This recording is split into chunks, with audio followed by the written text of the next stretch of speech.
like, yeah, the only blade, motherfucker. And that was like a right? That was like a direct dig at yep. that stupid television show that what was it? I can't remember the name of the channel anymore now. But they did like how 1,000 Ways to Die in the West and shit like that. They tried. Yeah. It was so funny because Sil, one of his girls today, she was like, that's horrible. They tried.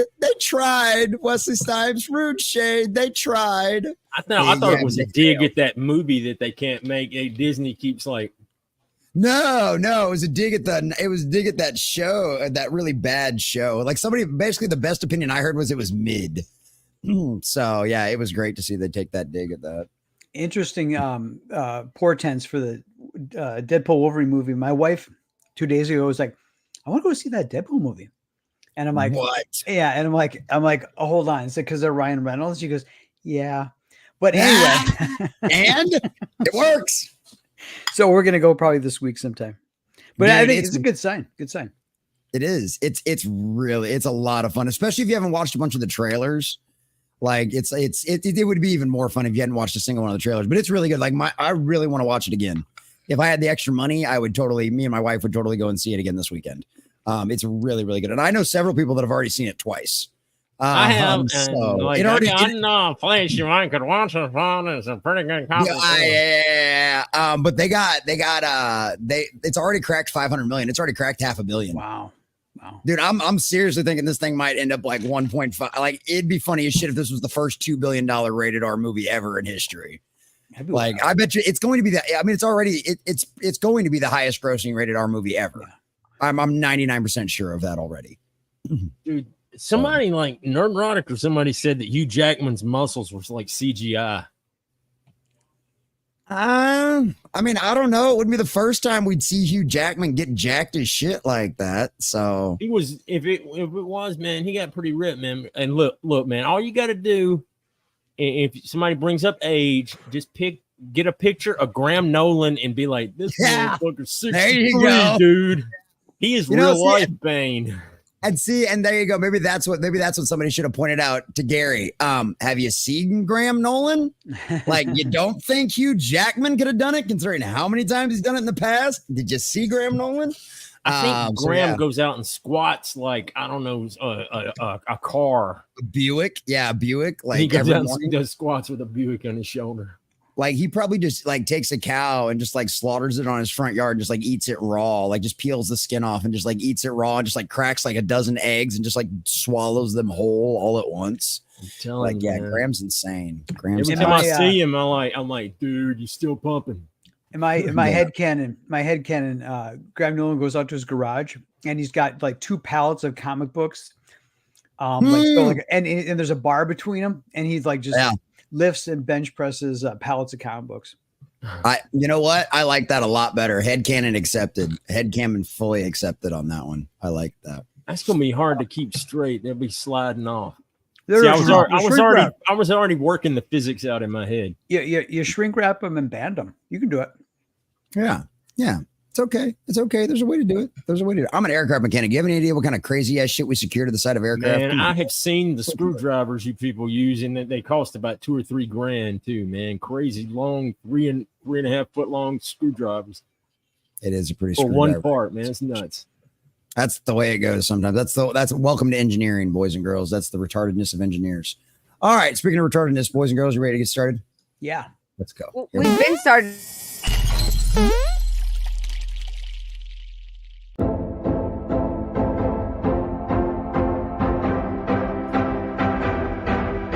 Now Tiny decided to speak.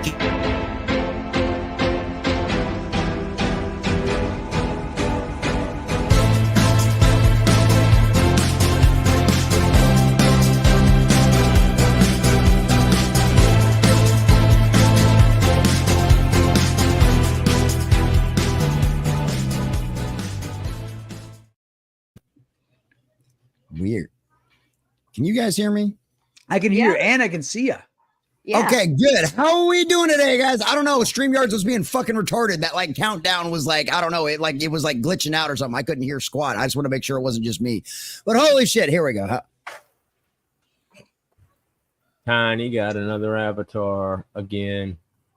Is it the same? Yeah, it's the same. It's the same phrase, but now it's bigger letters, so people won't say that they can't read what it said. There you go. There you go. How are we doing tonight, guys? It's Jesse with the Common Nerd, bringing you pop culture and all things 33 Common Sense Lands. And welcome to Winding Down Wednesdays, boys and girls. That one time a week that we come together in the evening to hang out, chill out, and talk about all the good things that are going on out there in the world, as well as roast all of the bad things out there. And that's exactly what we've got going on tonight. We may have a special guest later this evening. We're going to keep that as a little bit of a surprise. I'm not going to let anybody know who it is. Whatever you do, don't check social media. You might find out. But that will end up happening sometime later this evening. If it does happen, boys and girls, of course, that is what does happen. But what we do know what has happened is Superman has officially wrapped. We've got a wonderful video of David Cornsweet finally breaking his diet. We've got some final set photos from the final place that they shot things, which me personally thinks gives us some very interesting ideas as to what's going on and what we will. One more thing that we will absolutely definitely see inside of the new Superman movie, as well as the fact that Universal just announced a new addition to his Wizarding World over there at Harry Potter, and that looks absolutely epic. Another great thing to see, another excuse to watch Disney, and the only thing that ever seemed to make them money slowly start to dry up their parks, because Universal is coming for their lunch, and they're probably going to take their dinner as well, and I'm excited to see that. Plus, the trailer looks great. The descriptions of a lot of the cool things they're going to have is going to be great, so we're going to talk about that tonight as well. And then, just because I can't help but torture myself twice in one day, we also have some really dumbass shit that Russel T. Davies said over the weekend at Comic-Con. And, well, because you know what? Fuck it. My blood pressure can't possibly get any higher, so why not?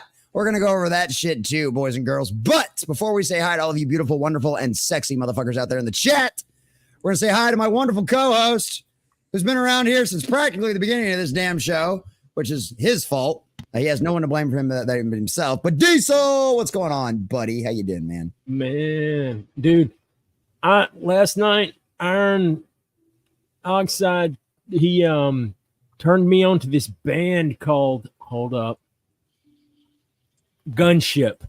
Oh, yeah. Dude, it's like a mixture of like Tron and like Blade Runner and like Terminator and like everything like 80 It is dope, man. I like listening to their whole album last night while I was doing some stuff. Which album did you grab? The first one. Okay. I think it's the second album, maybe the third album. There's a song called Tech Nor, the Carpenter. Yeah, cut. Yeah. I think Tech Nor.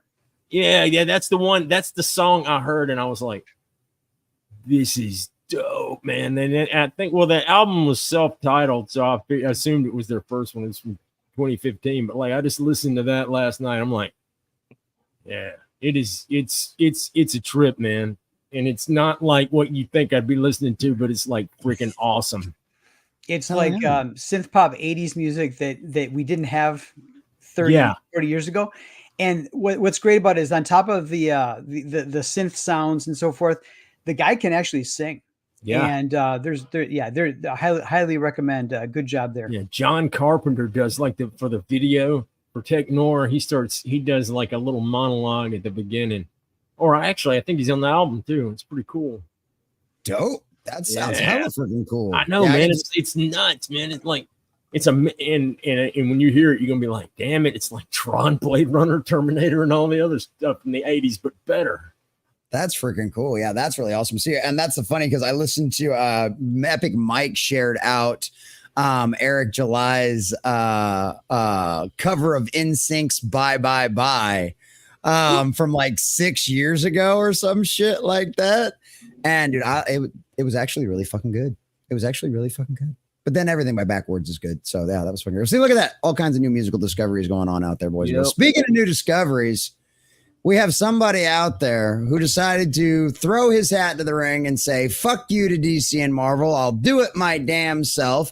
And he's successful, and his comic's okay. It's not bad, but it does all right. It does all right. It can hold a torch. It can hold a candle. It's almost Kirby-esque. But that would be Jason Sandberg. How you doing tonight, buddy? Guys, I'm having a great week. Things are wild. You may see lightning in my background. My power may flicker in and out. There's thunderstorms. But glad to be here. I missed last week. It's good to be back. And as you mentioned, Jupiter issue 1 is on the way to 10K. We're at we're almost up to 9,300, and I'm gonna get that book to 10K. And then I'm fast at work on Jupiter issue 2, so stay tuned. That should be launching sometime after the first of the year. But glad to be here. Glad to see everybody tonight. Hell yeah. Good to have you, Jason. Y'all pick up Jupiter. It is one of the most original things I've ever read. There you go. There you go. Well, speaking of original things that I'd certainly like to read anytime she'd allow me to, Tiny But Fierce. How you doing tonight, darling? I'm all right. You got a lovely new avatar there. So, yeah. Well, it was a double thing. One was the other avatar, the words were much smaller and people thought it was like just the tits. And then the other thing was MSK keeps saying I'm secretly Nami. So I decided to put Nami and the thing together. Oh, yeah. I love it. I love it. Well, I love me some Nami, so I'm always down for that. That's awesome. Hell yeah. Well, that's great. Nom, nom, nom, nom, nom. No. Yeah, that name was rather fitting for her. It actually is, right? I think that's just it's an onomatopoeia or something. Yeah. All right. Well, boys and girls, before we get into things, let's go ahead and say hi to all of you wonderful folks out there in the chat who are the real. Oh shit, we forgot to change the background. Hey, well, I don't think anybody's going to complain about that background, truth be told. But still, we should still switch things over just to be all proper and fair about. I'm highly distracted. I'm highly distracted right now. All right. Well, I'll just leave it for right now because I have to do some other things in the background, so we'll just leave it for right now. But Jacob Armadillo, one of my fun buddies that I saw over at Comic-Con over the weekend. Good to see you, Jacob. Fladius Aspire, otherwise known as Jim Bone. What's going on, Jim Bone? Good to see you. Speaking of which, Jim Bone over there on Rumble as well. Good to see you, buddy. And a new face in the chat that I haven't seen hanging out on one of our streams before. Blibbity Blop.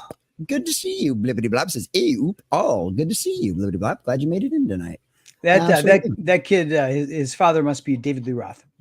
There you go. And that is actually a dope little avatar too. That is really cool. I like it. Animation Overload. What's going on, buddy? Says, hail animation. Good to see you, buddy. Glad you made it in. Glad you made it in. The secret to good timing. The secret to good comedy is timing. Yes, absolutely. Devastator over there on Rumble. Devastator 5319. What's going on, buddy? Good to see you. Tim Hayes, our very first channel member. Always good to see you, Tim Hayes. Good to see you, buddy. Good to see you. Says, I have no desire to see it. To be fair, I really don't like Deadpool movies. So there's a little incentive. Not a fan of the cringy humor. And that's fair. There's nothing wrong with that. It's referencing our conversation at the beginning of the show before the show actually started. There's nothing wrong with that. It's not everybody's thing. I completely and totally understand that. Me, I'm a sick, twisted motherfucker. I got gallows humor for days. So I don't know if the military warps us or if the warped ones of us just join the military. I'm really not sure which way it goes at this point anymore. But yeah, no, I love that kind of stuff. But I don't blame you for not liking it. I don't blame you at all. There's a lot of people a lot of people love like Will Ferrell and shit like that. I can't stand that motherfucker. Will Ferrell, man. Yeah, so it's like everybody's got different tastes when it comes to stuff like that. And look how successful those movies are. And I'm the guy that hates them. So obviously, everybody's got different strokes for different folks. Strokes for different folks. Why they put Will Ferrell in the Barbie movie, I will never know. That was just like record scratch every time he opened his mouth. Who fucking knows? But speaking of things that aren't a record scratch, as always, boys and girls, a friendly reminder, this is my full-time job, and you guys this is a primarily fan-funded show. You guys are literally the only reason that I keep the lights on around here. So remember, please check out the memberships. Memberships are always a great reoccurring way. Consider that over on YouTube or on Rumble, either way, or on Kick as well, because we're live on Kick as well. Twitch, too, and of course, all of our friends over there on X, aka Twitter. But obviously, direct donations are a great way to do that. You can do that through Streamlabs, Cash App. If you're over on Rumble, all those links in the description down below. If you're over on YouTube, sorry, you'll have to wait for the bot to drop things because you know how YouTube is with their algorithm and putting links that leave to somewhere besides the website. So appreciate that, but thank you guys so very much. You are the grease between our gears, keeping that machine running. And speaking of grease between our gears, Jim Bone sent $75 on Cash App before the stream even started. Wow. Jim Bone is awesome.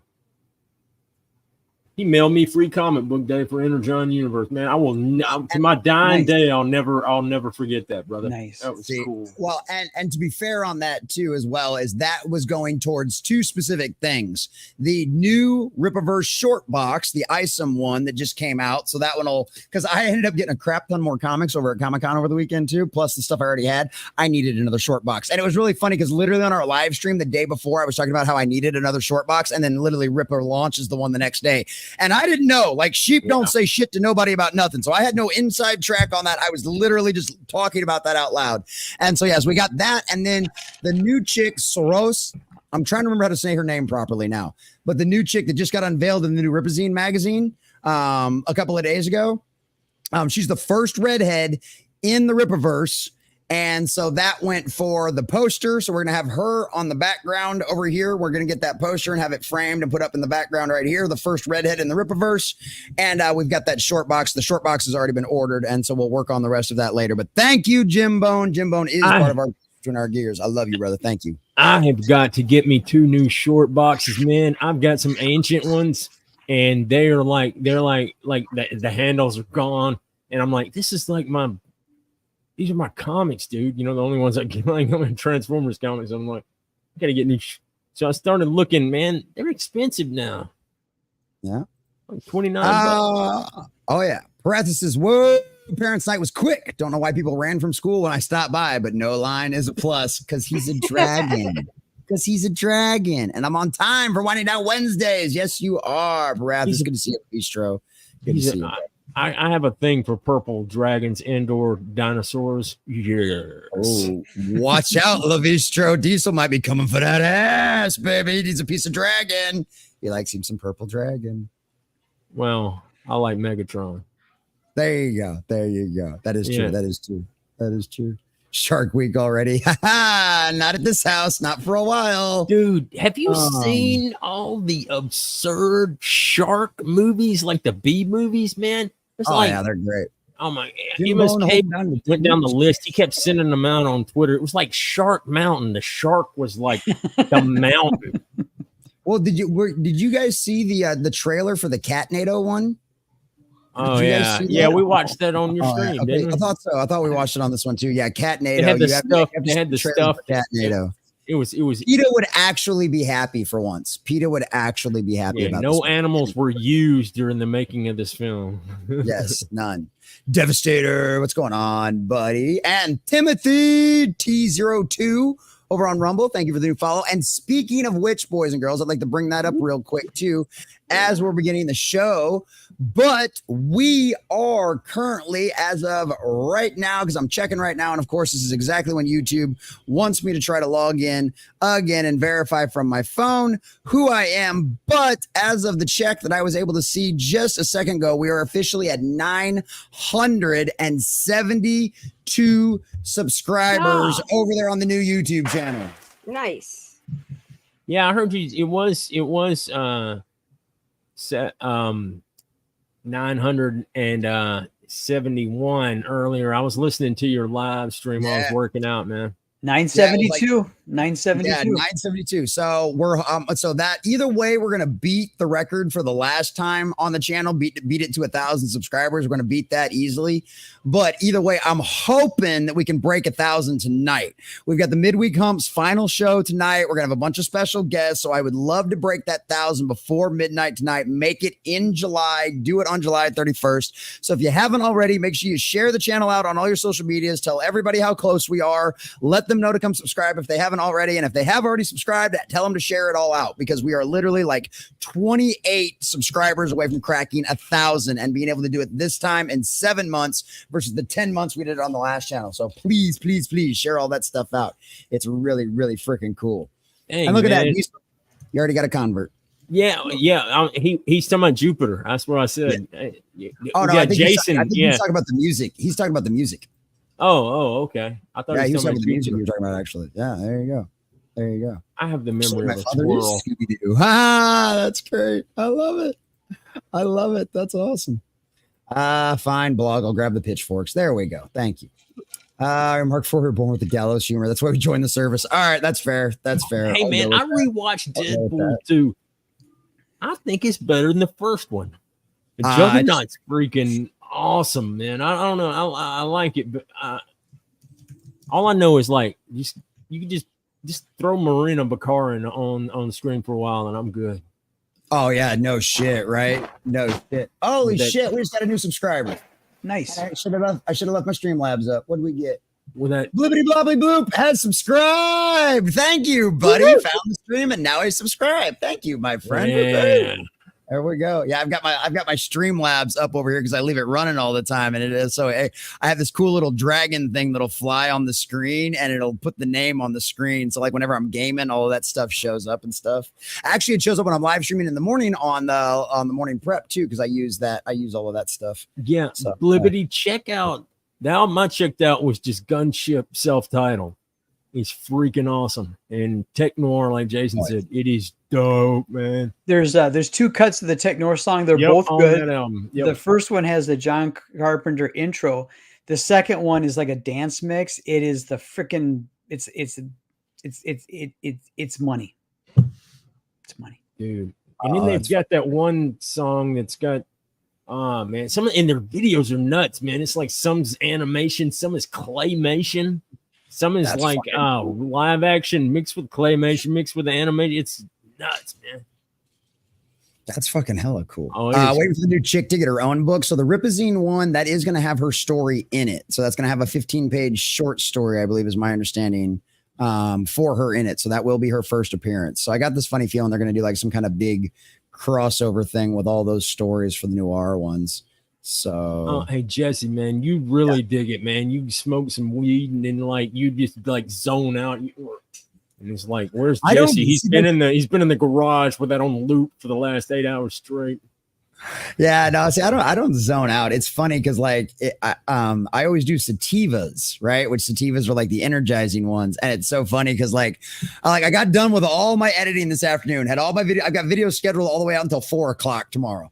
Right? I know you do. That's why your stream was so long. So like, well, sometimes, but it's like, I only recorded 3 videos today. I already had videos scheduled until 4 o'clock today from yesterday's stream. But like, so it's like, as soon as I'm done, I'm like, all right, I'm gonna take a dab. I'll go chill out. And then I took the dab and I got up and I'm gonna go sit down. And I couldn't sit down. I was like, I had to go clean shit. I'm like, motherfucker, I forgot that's a sativa. Fuck, that thing hits hard. I started going cleaning shit. I was like, I'm supposed to be relaxing before my show tonight. I'm just glad I'm not the only one. Iron and I were both talking about that last night. I was like, yeah, man, I just get paranoid and fear. And I'm just like, yeah. Next thing I know, I was in Debo's chicken coop. Yeah, my mom's ex-husband was like that. Yeah, he got real paranoid. Speaking of getting stoned, boys and girls, if you want to see Nerd get stoned, this is something we play in the evening streams because it's kind of dangerous on the morning streams. I don't get as many videos done as what I should. But you want to see Nerd get stoned, $50 donations. I'll eat an edible. These are 600 milligram Delta 8 gummies. And then I can do $20 dabs, which I can do those on screen as well. And then $5, I'll go find my cart and you can do, I'll take a dab cart. So if you want to see Common Nerd get stoned and talk about pop culture, this is your chance, boys and girls. So have at it. Let's see those donations roll in. I got 6 kids, 5 kids to look after for. So just keep a member of that. I am literally single-handedly trying to save the culture by just reproducing. Okay. So I'm doing what I can. Out there. But yeah, you're like Benny from Total Recall. You got 5 kids to feed. Yeah, except I actually do. Benny was just a lying asshole. Yeah, he was a lying asshole. Watch the day stream, you'll see my kids. Watch the evening streams, you'll sometimes see my kids. There was a metal band called Austrian Death Machine, and all they did was metal songs based on Schwarzenegger one-liners in movies. One of the songs was called "Screw You, Benny." Screw you. Screw. One of my favorite Schwarzenegger one-liners is in Eraser when he's got the alligator in the headlock and he's like punching and he goes, "Your luggage." No, there's a song called "Get to the Chopper," man. It's like badass and hilarious at the same. I'm serious. I'm gonna put it in the private jet, man. I forgot. I just remembered that, man. Oh my god! An Austrian Death Machine. That is so fucking great. Okay, Diesel, your furry AI purple dragon art is ready. All right, he's got you covered, Diesel. Parathis has got you. I was just hinting at Beast Wars Megatron because it's a purple dinosaur. Not like I'm into like purple dinosaur furry porn. I mean, it's too late. The headcanon has been accepted. Yep. Oh my God, it's freaking hilarious. Absolutely hilarious. All right. Well, let's go ahead and get into this. This is from a news website that I don't know dick about, but mostly I just want to use it as an excuse to bring up the pictures I have on Twitter anyway. Get this over here real quick. Cool. There we go. Let me see here. All right, let me just pull this up here real quick here. Present share. There we go. Cool. But this right here is official. Superman wraps filming. James Gunn gives a statement on finished DCU movie production. So this is obviously one of the pictures. It's actually one of the pictures I was going to bring up anyway. So James Gunn says, and that's a wrap. God bless our cast and crew whose commitment, creativity, and hard work have brought this project to life. I set out to make a movie about a good man in a world that wasn't always so much. And the goodness and kindness and love I encountered on a daily basis on the set has inspired me and thrust me forward when I felt too spent to move on. So one of the things that so there's a couple of things I want to go over real quick before I open this up to all of you guys, because I know we've had a lot of issues with, like, you know, the future of DC. What's this going to mean? Can we trust James Gunn with a Superman considering what he's done in the past? Because always the worry is, are we going to have that bright and shining, hopeful Boy Scout, which is what we're supposed to have, right? So Matt McGloin over at cosmicbook.news, shout out to Matt, goes to San Diego Comic-Con every year because Matt has really good friends that work for Warner Brothers in DC, and he always gets the inside scoop. This is the same guy that told us how bad the Batgirl movie was going to be, the fact that David Zaslav was going to shelve it, all of that kind of stuff long before any of that was ever announced. And you guys have been around here from my old channel. No, we covered all of the Batgirl stuff, all it just into nauseum, because of how much of an abomination that shit was. And guess what? It turns out Matt was right. So what Matt's little birdies have said at San Diego Comic-Con is that they have read the script. It is really good. It's solid. And that everything that they've seen, all of the footage that they've seen so far from what they've recorded, looks really well done as well. So as of right now, things are looking pretty good. Now, when people will be like, well, these are people that work for DC, these might be spirit of the age folks. Once again, I will reiterate, these are the exact same people that told us that the Batgirl movie was going to be hot fucking garbage, that it was going to be trash, that it was bad, that everybody on the set hated it, that everybody knew it was going to be bad, right? So take that at the exact same time. So one of the things that I thought was cool about this picture, though, and there was another picture from somebody else over there. And then let's see if I'll see if I can find the thing of him eating the chocolate as well.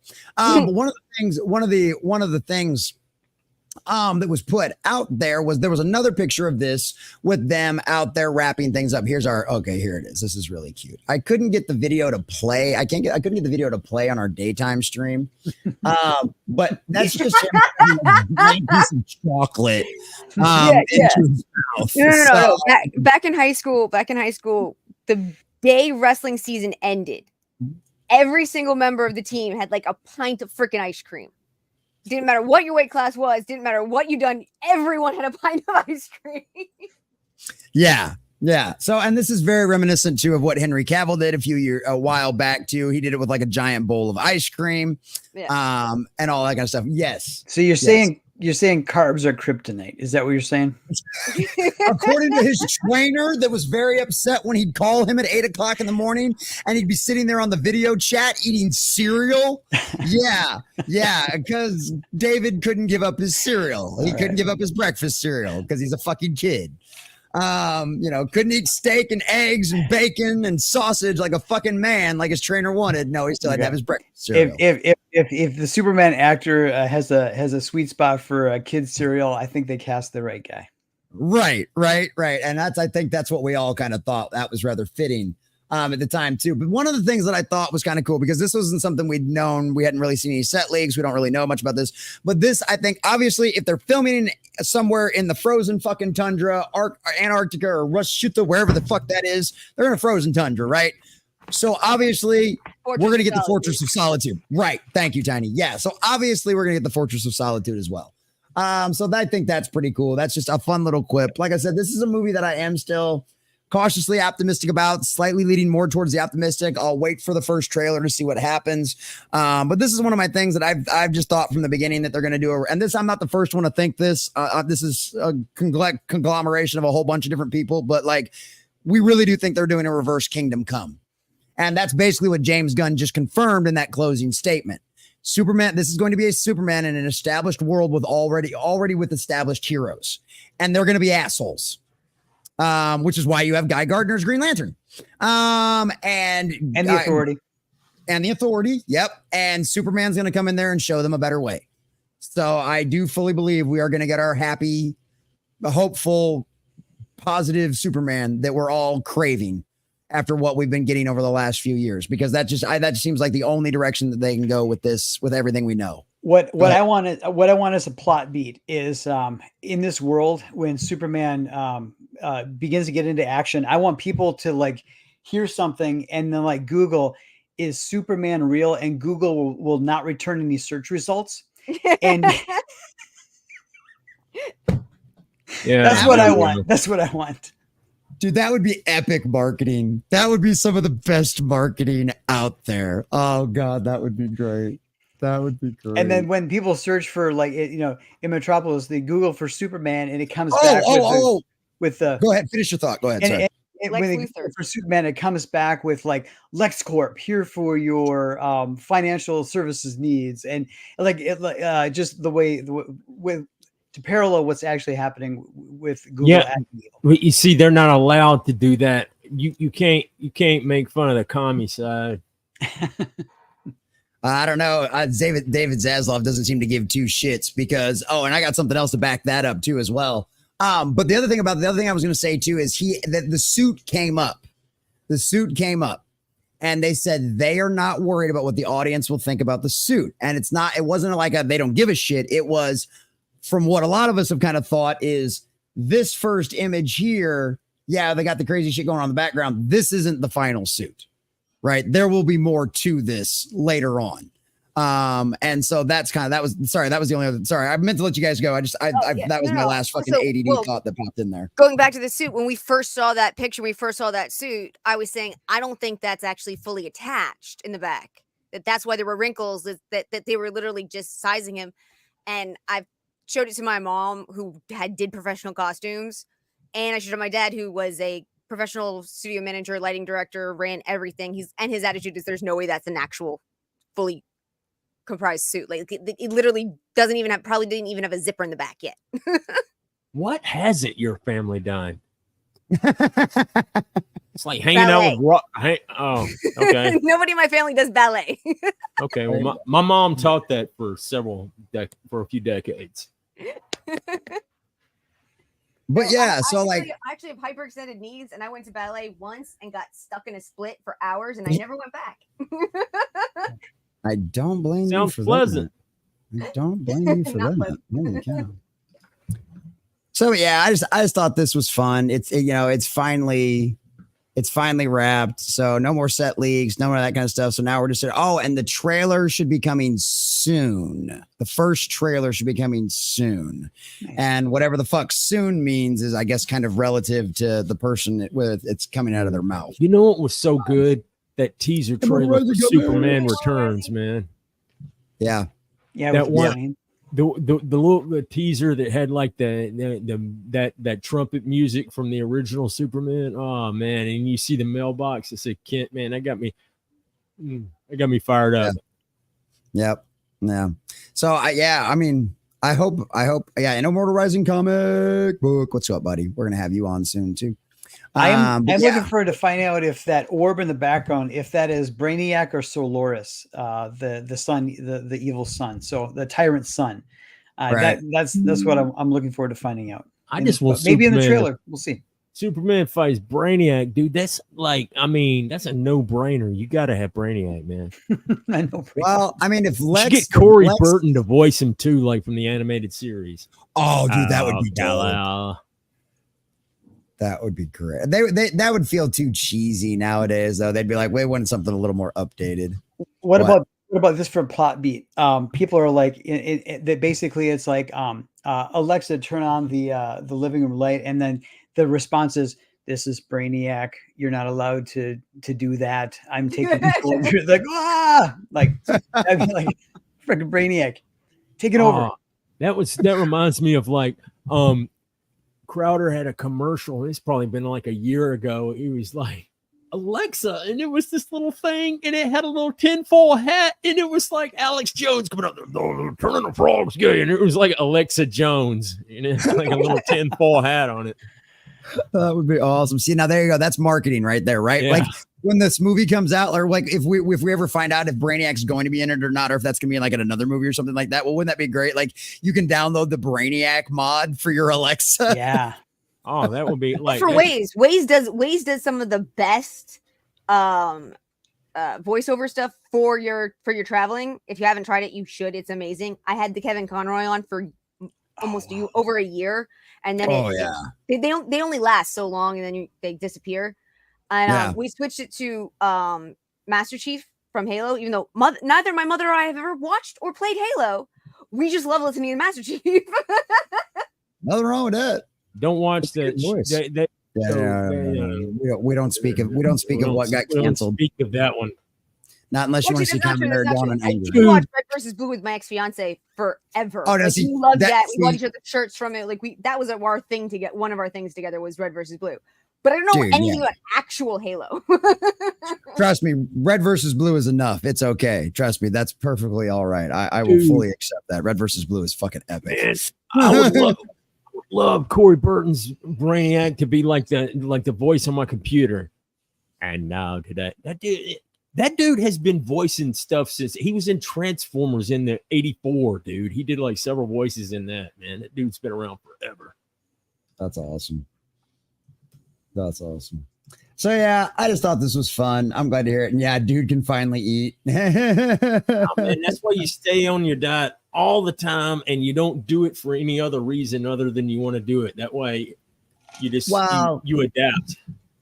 Yeah, but it's different when you're an actor. You know what I mean? You have to be able to be flexible with your body and stuff like that. So it's a little bit different. Well, even the guy's kind of tall and thin. You should try to have a basically healthy diet and a basically healthy system that if you need to crank it into overdrive for a few months for a movie works, or if you need to put on some weight for a role works, but you always go back to a basic central healthy. Too many actors, models, athletes, I saw this all the time in all of those industries that when I was in them in one way or another, that I did this thing for a few months or even for a year and it's done. And now I can do whatever I want with my body. And oh my God, okay, it's 6 months later and I have to restart again. And it's like, what? Why don't you just finally like you can splurge every once in a while, but have some basic self-discipline, a basic self-containment. I don't know.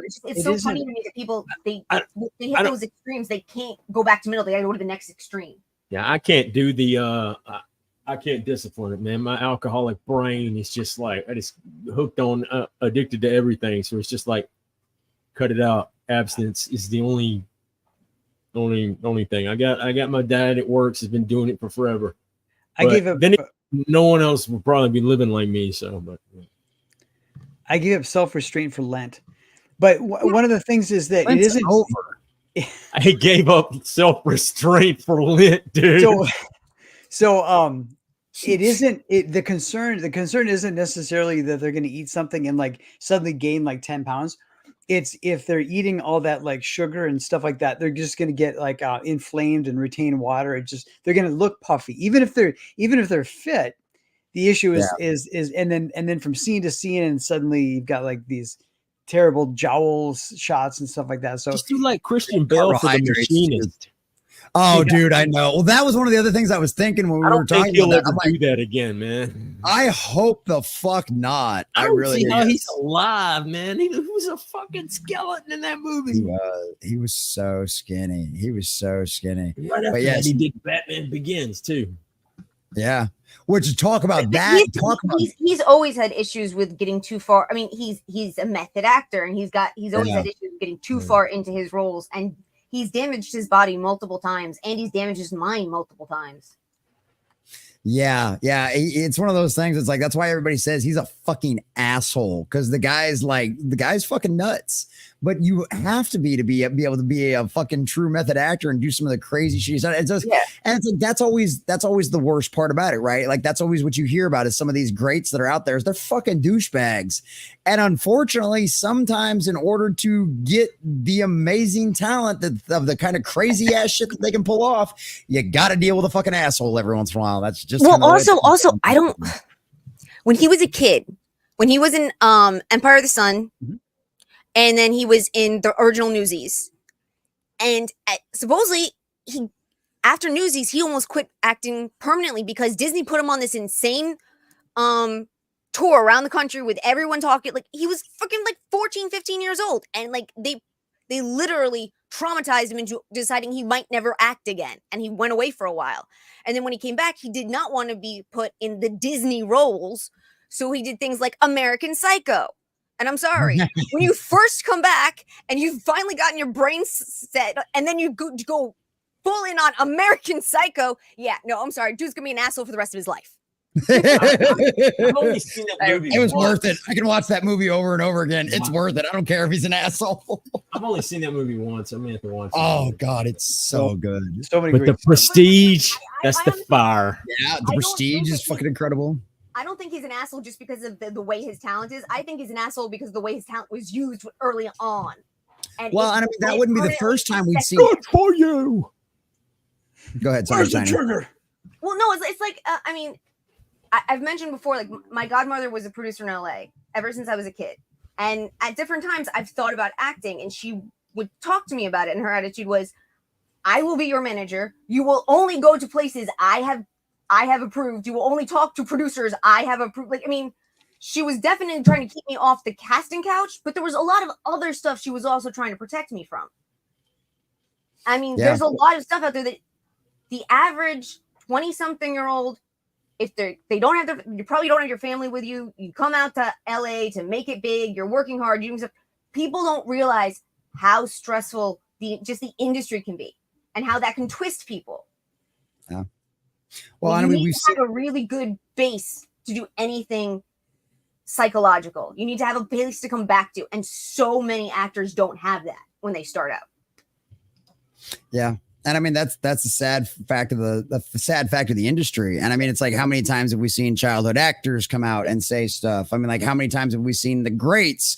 We lose them. You know, you can talk about Robin Williams. You can talk about some of the great, Chris Farley, some of the great comedians we've had over the years and stuff like that. Like, that's why it's like, find your God, find religion, find a good fucking church and stick to it. At the very least, find a good group of friends that can be your support network that will be there when you fall. I mean, I can't tell you what it means that in the last 2 years since I've become part of the more online community, if I'm not doing well and I don't post for a day or two, I get at least four DMs going, hey, is the pain really bad? Do you need anything? Are you okay? I mean, it's been a very long time since I was really at that dark place that is that last step before you leave the rock. Right. But I don't think I could ever get there again, because on my way there are too many people who would stop me now. There's too many people who would say, hey, are you okay? Hey, I haven't heard from you for a while. That's not like you. What's up? And I mean, that's almost a miraculous thing to have in your life these days in some ways. To have, it's known as the age of loneliness to a lot of people right now. Like, we're also interconnected technically, and we're also separated. And yet this world, the fellowship itself may very well have saved my life. Just being able to have people here who are there for you, who you know will be there for you. You don't have to think about it. You fucking hear that, Disney? Fuck you and your eternal bastardization of Jack Kirby. You want to fucking save lives? Fuck off. The fellowship's saving lives. Kiss my ass, fucking Bob Iger. Sorry, go ahead, Jason. I had to get that out. I had to fucking get that out. Eternals, it's gonna save lives. Fuck off. Their suicide rate's going up. Ours is going down. Kiss my ass. Sorry, Jason. Go ahead. Bless you both. You're totally right. But also, Tiny, I'll just be scrolling and I'll see you like streaming with Jess or streaming on some. It just makes me happy. It just makes me happy to see you out there, kind of circulating and having the energy to get connected, and it just so you know, it just makes me happy. So well, I'm very glad. Well, and and I think what you said is so true, and this is why I always tell anybody, if you feel like you want to get into streaming and stuff like that, just fucking do it. Because if nothing else, you're going to learn some new skills and you're going to make a lot of great friends along the way. You know what I mean? And you'll be able to hang out with those people whenever you want, whenever people have free time, whenever you're off work. And guess what? When you fucking retire from your normal 9-to-5 job, you've got a great hobby and a great group of people that you can have a blast with, and that's the other, and because that's what the number one thing that causes people that fucking have jobs and then they retire, they're dead within a year because they become sedentary because they don't have anything to do with their life. This is a great group of people to hang out with. This is a great fellowship. Yeah, we got assholes here and there, but guess what? What group fucking doesn't? Welcome to the fellowship, bitches. It's like, that's just the way things go. I mean, just if you think Ryan's too much of an asshole, just get him plastered. It's like, it's not that big a deal. So we've got our ways, we've got our groups. And that's the other thing is we've all got different sections or different corners of the fellowship. You can find the spot that fits you. And trust me, you will find friends. I guarantee you that. And this is one of the most welcoming places on the face of the planet. Absolutely. So yeah. And that was one, like I said, that's one of the reasons why Tiny and I, we had such a great fucking time in Vegas. Absolute fucking blast, seeing everybody getting to hang out and spend time with everybody. Definitely will spend a week next time. I ain't doing that fucking 4-day turnaround bullshit. We spend in a week. I'm going next year. But yeah, dude, that shit's so important. A solid support system. Definitely not at the Oasis, but like what we had at the Oasis. I think a lot of people are talking about trying to figure out how to set it all so that we're almost all at the same hotel next time. Well, I know I'm forever staying at the Golden Nugget. Because that place was fucking awesome. They were all super cool. It's gorgeous. And guess what? I didn't have to deal with the crackheads that y'all had to deal with over at the Oasis. Okay. Well, like I said, we're not going to the Oasis again. So I'll stay at the Golden Nugget. All meet. But no, that refrigerator. And no refrigerator. Yeah, no refrigerator. No microwave. In Las Vegas? Dude, this place was like Motel 6 minus. It was like Motel minus 6. My mom was running around Vegas buying a used mini fridge and a microwave and shit just because we didn't have anything. But you needed it. Some of my medications need to be refrigerated. Right? Crazy. So yeah, no. Dad, are we gonna screw? Yes, as Mom said, thank you to Savage Dad who let us use his fridge until we got our own. Yeah, Savage is great. Savage is good, dude. Well, and I think that's one of those things. I know some of the guys are planning to get a RV and drive it from the East Coast over to Vegas. So holy shit, we have to find a hotel that has close RV parking. That's funny. Well, and a lot of the guys get like Airbnbs and stuff like that too, and that's always a great way to do things if you can get enough people together. Yep. And the other thing too is I was thinking because I mean we had to turn this into essentially a 3-day event this time, right? Between Chris Gore and then between the fellowship to 2 meetups. I mean, there's not a reason why Gary or Quarter Black or somebody can't reach out to one of the hotels and go, hey, we have this many people show up every time we do this. We have the meetup over at the bar, but if we get like a discount code or something like that, we can send everybody your direction. And I mean, like I said, the Golden Nugget was in walking distance of where the meetup was. So yeah, I mean, it might be hard just because all the meetups are in conjunction with a con, and so most hotels have already done their group bookings through those cons through those cons. But it can't hurt to call a couple of them and ask and say, hey, if we can pull in 40 people, if we can pull in 35 people, whatever. I'm trying to think back to like all those years ago when I actually went to school for hospitality and hotel management. Well, like Jeff, it's like having a wedding or something, and it's a huge city. There's some place. Yeah, there's some place that's not getting. There's some place that's not getting filled up. There's for sure someplace funky. Might be someplace nice. Yeah. It's just something to think about at some point. But either way, like if you've never been to a meetup, man, try to find one. There's going to be plenty of them in Texas. There's probably going to be one that's probably within driving distance of where you are. They just had 2 in Colorado. They had 1 in Colorado this year. They had 1 in Colorado last year. They had a Wisconsin meetup last year. Obviously, if you're in California, a bunch of them went to the San Diego Comic-Con. You know, Gary and all of those guys were out there at that. You know, obviously Chris Ford, all those guys would have been out there. The meetup here was I'm glad I made it that night. I was not doing so good, but I finally got out there. I was there for about 45 minutes to an hour. But there wasn't nearly as many people that were obviously just there for the fellowship. Right. And it really didn't feel that much like the Vegas one did. It felt much smaller and much like, whatever. Because that's what people think about San Diego Comic-Con these days. And nobody wants to come to California, which I don't blame them for. But I mean, honestly, they've already promised that the Vegas one will keep happening no matter what. And I think the Vegas one is one of the biggest ones. I think maybe MegaCon might be as big in Florida, but that's one of the really big ones they do. And I think the ones that happen in Texas and Florida in general tend to be a little bigger and easier because that's where so many of the fellowship live. Yep. Yeah, because I mean we've got obviously we've got Quarter Black, we've got Gary now, we've always had comics. You know, Culture's working his way east. We're not entirely sure where he's going to land yet, but he's working his way east as well. You know, Brahma always comes down for the Dallas ones and stuff like that. Eric's here, Ripa, all of that, the majority of that, a good chunk of that crew's here. Yep. And everyone you know, who's not there is in Florida. Yeah, pretty much. I mean, we've got a few spread out here and there in a few other states, but for the most part, I mean, we can't get Brahma out of Colorado because of his job, unfortunately. Otherwise, trust me, his ass would have packed up and got the fuck out of there already. And then same thing with and then we've got some guys, Rocks. Yeah, Rocks. Yeah, same thing with Rocks, and then Salt Lake and Utah. We've got Utah and Montana. For all of those guys, which is a friendly reminder, boys and girls, tonight is the last episode of the midweek hump, the last time you get to see the crew together. So do not miss that after this show. Do not miss that. So, but get amongst yourselves.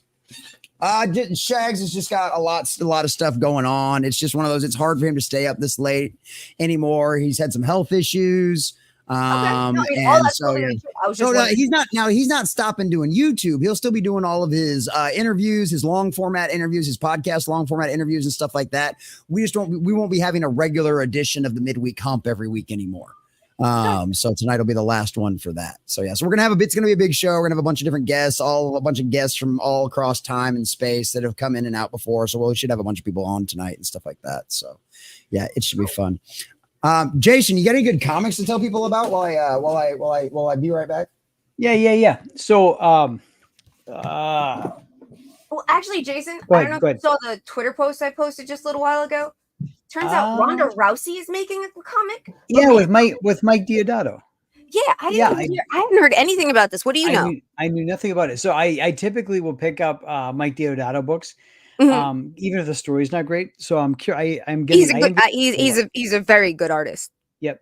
I'm going to turn off my camera just for a second. If you can tell them what you know about the Ronda Rousey, I'm going to go grab my new releases out of that cabinet. I'll be right back. Cool. All right. Since I'm the only one here now, I randomly came across that Ronda Rousey wrote a comic book. It's called Expect the Unexpected, I think, or something like that. And it seems to be about a strong, powerful female character, but that's all I know. I have no idea if it's woke or if it's great. I totally don't know anything really about it at all, except I just saw that it exists. All right. This is a new release from Dark Horse Comics. It's the latest installment in the Mobius library. They are systematically reprinting the works of Mobius. This is a sequel to the Airtight Garage that Mobius worked on over a 10-year period. I haven't read it yet, but I've flipped through it. Just beautiful art.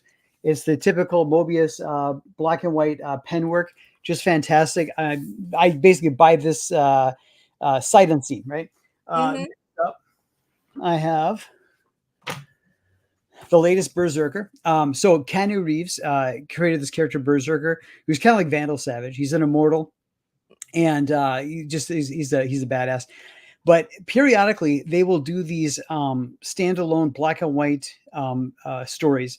Steve Scrooge did one, and there's another one that was published about 6 months ago. I forget the artist. I always pick these up. These are just fantastic, and it's wonderful to see It's wonderful to see just fantastic, high quality black and white work without the coloring, right? I mean, color's great, but sometimes you can really enjoy the I've been really interested in getting into Berserker because I like just brain damage issues. I somehow thought that like when people were talking about Berserker, I thought they were talking about Berserk the manga Berserk. Yeah. And I was like, I know about the story. I don't actually want to read something that hard-hittingly miserable. That, like, I mean, everyone I know who loves it, they love it, but they say it rips out your soul. And I'm like, I'm not really up for that. But now that I realized that, and I realized like just a few weeks ago that Berserker with Keanu Reeves was something totally different. I'm like really interested in getting into that now. The Titan Conan continues to be very good. The artist paid respect to John Buscema, who is my favorite Conan artist from the 70s. They continue to do a great job on that title. Hey, Christy, how are you? Hi. Hey. Hey guys. We are vamping for time, so I pulled out some recent combo purchases while we wait for Jesse to come back. Last one I want to show you is this right here. This is a reprint. This is a 1990s reprint of the earliest gold keyed Dr. Solar comics. Hunt this down. You can typically find this for like $1. It is just absolutely. This was when the Marvel Age was in high gear. In the Silver Age, other companies tried to get in on the action, and Gold Key they came up with their version of superheroes. The stories don't move as fast as the snappy Stan Lee stories, but the art is just fantastic. The artist is like a Al Williamson caliber artist, just fantastic stuff. You can easily find this on eBay for like $1, or in the back issue bins for $1. Highest recommendation here. Cool, beautiful stuff. Oh yeah. Thank you for that, Jason. Yeah. Oh yeah. Good time filler. How are you, Christy? How have you been? What have you been up to? Oh, I've been doing good. I came into basically pre-stream with Jason because it's going to be on my show tomorrow night. So I want to come chill with so this you is guys. your foreplay for tomorrow night, is what you're saying? Yes. This is my probationary test with her to see if I can pass muster. Oh, well, we'll see how that goes. Well, speaking of foreplay, boys and girls, we've got another guest in the back who this is her tease for our tease for what's going to come later over there on her channel. But guess what? She's coming live tonight. Our dear sweet Jess, darling. How's it going? Good. How are you? Sorry I'm late. You're fine. This wasn't planned. We threw this together at the last minute. So don't sweat it. Jesse's usually late. Don't worry about it. It's fair. Maybe it goes along with the name. That's true. That's true. Yeah. And it's always dangerous having 3 Jesses on the exact same panel too. The whole world might explode. So that could be very, very, very entertaining if it does. That was funny. The meetup here in San Diego, like someone said, "Were you in Vegas?" Like, yeah, I'm tiny, and they kind of looked at me like, okay. In Vegas, there were so many Jesses, male and female. I could not use my name, so I was only going by my handle. So I have no idea if I should go by my handle or my name here. So I'm just going to stick to the handle. I'm not even going to try. Just presume everyone's name, which made Barry laugh. He was like, "I can understand that." Well, and it's so funny too, because I've said this before. We're literally at the point now where we've evolved into what happened in the first Matrix movie. Like when we all go hang out, everybody refers to each other as their handles. You know what I mean? Like it's so like I cannot tell you how many times I 977, woohoo, 23 away from 1,000. Trying to hit that by midnight tonight, boys and girls. If you haven't already, share that out on all of your social medias out there. We are 23 away from 1,000 now. We're trying to beat our record of 10 months last time on the last channel. Beat that in 7 months this time. If not, we'll beat it in 8. But either way, we're like 23 away from that. So hopefully we can hit that tonight before midnight. That would be fucking cool. But yeah, no, I think that's funny as shit now, because like I cannot, like I heard nerd scream so many times at the meetup. I'm just like, okay, that's what I got at that point. Like I didn't, like if somebody would have said my name, I probably wouldn't even have actually responded. I literally am going to die laughing when I finally run into someone who actually has taken this all the way around back to hackers and is either zero cool, crash override, or acid burn. That would be freaking great. And 1,000 men. Says, howdy, all. Howdy. Thank you for being our 977th subscriber. Thank you very much, 1,000 men. Appreciate Thank you very that. much. So close now. 22. But yeah, and it's funny as shit that we have officially kind of evolved into what we thought was going to be something that was going to be 1,000 years in the future. And we're like, nah, man, it's 2024. What's up, nerd? It's like, yeah, that's where we're at now. I think it's so funny. So, but boys and girls, let me ask you something. Who all is a Harry Potter fan on this particular panel here? Are there any Harry Potter fans? Are there any Harry Potter fans out there? No? Yeah. No. Okay, cool. So one of the things that always gets me excited, one of the things that gets Common Nerd all fluffy in the buns, is that we've got anytime watching Disney get crushed because they have made enough mistakes that they deserve that. They've damaged enough of our IPs. And then when else on top of that, it's something that also makes us happy and excited all of the exact same time. I can't help but love that. I just can't help but love that. So if you hadn't heard, ladies and gentlemen, the guys that are coming for Disney World's lunch is, of course, Universal's Epic Universe. And if you hadn't heard, 6 months ago, they announced a giant expansion down there at Universal Parks, Florida. These expansions obviously include the much heard about Nintendo Land, which we have 1/3 of that in Japan, 1/3 of that in California, and the Universal Studios ones will have both of those pieces plus a third exclusive spot specifically to the Universal Studios out there. So Nintendo Land's already going to be huge, right? Well, when they announced Epic Verse, when they announced Epic Universe, not to be confused with Mike's Epic Verse, Epic Universe, they announced a park and it's got 5 different things. They're going to have How to Train Your Dragon. They're going to have more Harry Potter, Wizarding World. They're going to have the old school monsters, like the old school black and white, like Frankenstein's Bride of Dracula, like all of Wolfman, all of that kind of stuff. What were the other 2? I got How to Train Your Dragon. There's 2 others, and I'm having a brain fart right now, but there's 5 of them total. I showed the video off earlier today because Animation Overload hadn't seen it and hadn't heard about it. So I showed off the entire 7-minute video today, but there's a whole bunch of them. Well, the announcement we got today is the new Epic Universe introduces Wizarding World of Harry Potter Ministry of Magic. Ooh. So, yeah.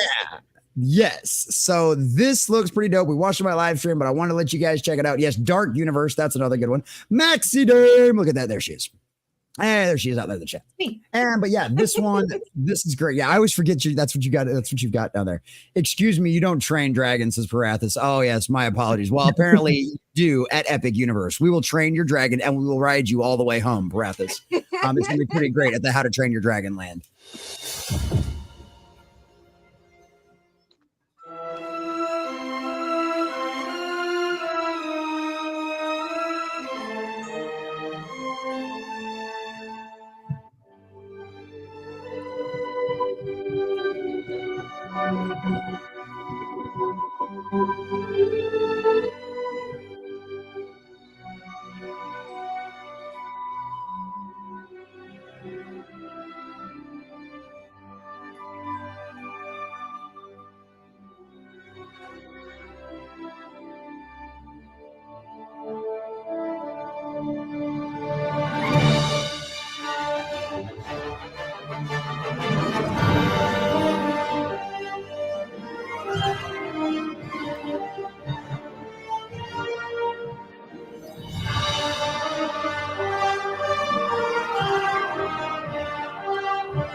That looks so cool.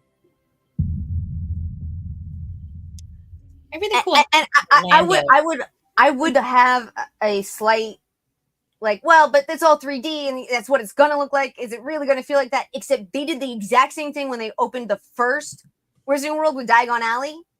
They did almost the exact same ad for it. And then I haven't been, but I've got multiple friends that went, oh my God, it is exactly the same as the 3D animation. It is literally like going into Diagon Alley. So I think they probably can pull it off. That's so crazy. It's exciting. And I was saying, anybody else got any thoughts on that? Because we've got a full description too of a full breakdown of everything you saw and all of that as well, which I think is pretty cool. Yeah. Dude, I'm kind of sad that like I'm not into Harry Potter at all, because if I was, this would be like freaking Christmas and my birthday and like the 80s all rolled into one, man. That's an excellent description, Diesel. I like that. Yeah. Basically awesome. Yeah, it does. And so you're going to get, this is the Ministry of Magic. So essentially what's going to end up happening is you're going to enter into the wizarding neighborhood in Paris, right? So that's why if you saw in the trailer, a lot of the names are written in French and stuff like that. It's because you're entering into the Wizarding World Paris edition first. And then you will actually travel via the Flu Network into the Ministry of Magic, where you will get to, yes. I didn't see any drag queens. How could it be Paris? Hey, I was thinking Missing something. So Levistro asked earlier today, he's like, I didn't see a mosque. How is this France? Yeah. Yeah. No one was getting stabbed. Yeah, exactly. This is supposed to be like Paris of the 90s, right? Because Harry Potter was supposed to be more 90s. Okay. Right. Paris of the 90s. Plus, this is the Wizarding World. No muggles allowed. We haven't heard anything about a Middle Eastern school of wizardry yet. So hopefully, you know what? Hopefully they're a little bit of good. Djinn control it. It's Djinn controlled. All genies all the time. All genies all the time. I love it. So after you get to visit all of that, you take the Flu Powder Network down to the Ministry of Magic, which will transport you to London, the London version of Ministry of Magic, right? And you get to go to the trial of Dolores Umbridge, that evil bitch from the books that everybody fucking hates. Yeah. So you get to visit the trial. She escapes. And you and your friends have to go on a ride and an adventure to track her down, recapture her, and make sure she makes to her trial for the Ministry of Magic. So basically, y'all get to become Aurors? Yes. Oh, shit. That's so cool. What'd you say? Okay. Everybody, you get to be a whore? Yeah, an aura. You said horror. You get excited about being a whore? You gotta put the hard R on the end. Diesel, because of you, we just lost a sub. Good job. Yeah, thanks, Diesel. Thanks, buddy. The American Skull have full auto ons. Yes, exactly. So that's what you'll get to do there. The Battle at the Ministry. So that's what you can do there. They're gonna have a circus. That's out there. If you saw the little circus thing in the middle of the trailer. So this is going to be a circus that they've got here. And what they're going to do is it's essentially this circus, this bad guy that's running this circus is trying to revitalize this old circus. And what he's done is he's stolen Newt Scamander's bag of his suitcase full of all the magical animals. And so you'll get to see all the magical animals come out and perform. So what? Go ahead. They showed the Nephler and one of the other creatures I can't remember off the top of my head. Yep. So this one they said we've got a Demigeist, a Dury Crawler, and Moon Calves will all be part of the stuff that we'll see, and more. They'll end up more for the circus. And so eventually you have to help the employee Gwendolyn rescue all the creatures. So all of this is going to be an adventure. All of this is going to be interactive, which I think is. Which is so much better than just sitting in a ride. I mean, like, I don't want to say anything against theme parks. It was never anything my family really did much. I've never been to a lot of theme parks.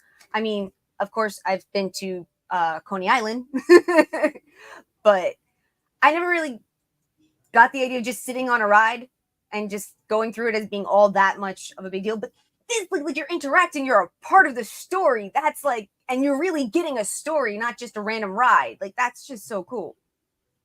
Yeah. No, and that's one of the things that I love about this is they're gonna make it's gonna be so interactive, and they're not done yet. So you've also got this place is called, and I'm gonna butcher these names because guess what? I'm not French, and they always throw up the white flag, so fuck them. Cosmi Acojur Baguettes Maki. I don't know. It's gonna be a wand shop. Scroll down just a little bit. Jesse. Scroll down just a little bit. Oh, yeah, go ahead. I'll let you do it. Go ahead. Cosme Accor Baguette Maki. There you go. There you go. So you get to buy, this is your wand shop in Paris Wizarding World, right? And so they have, nicer than that dark, dusty place on Diagon Alley. Right. Hey, Ollivanders produces the best and finest wands in the world. Don't you dare. There is method to that man's madness. You leave him alone, Tiny. Don't you dare.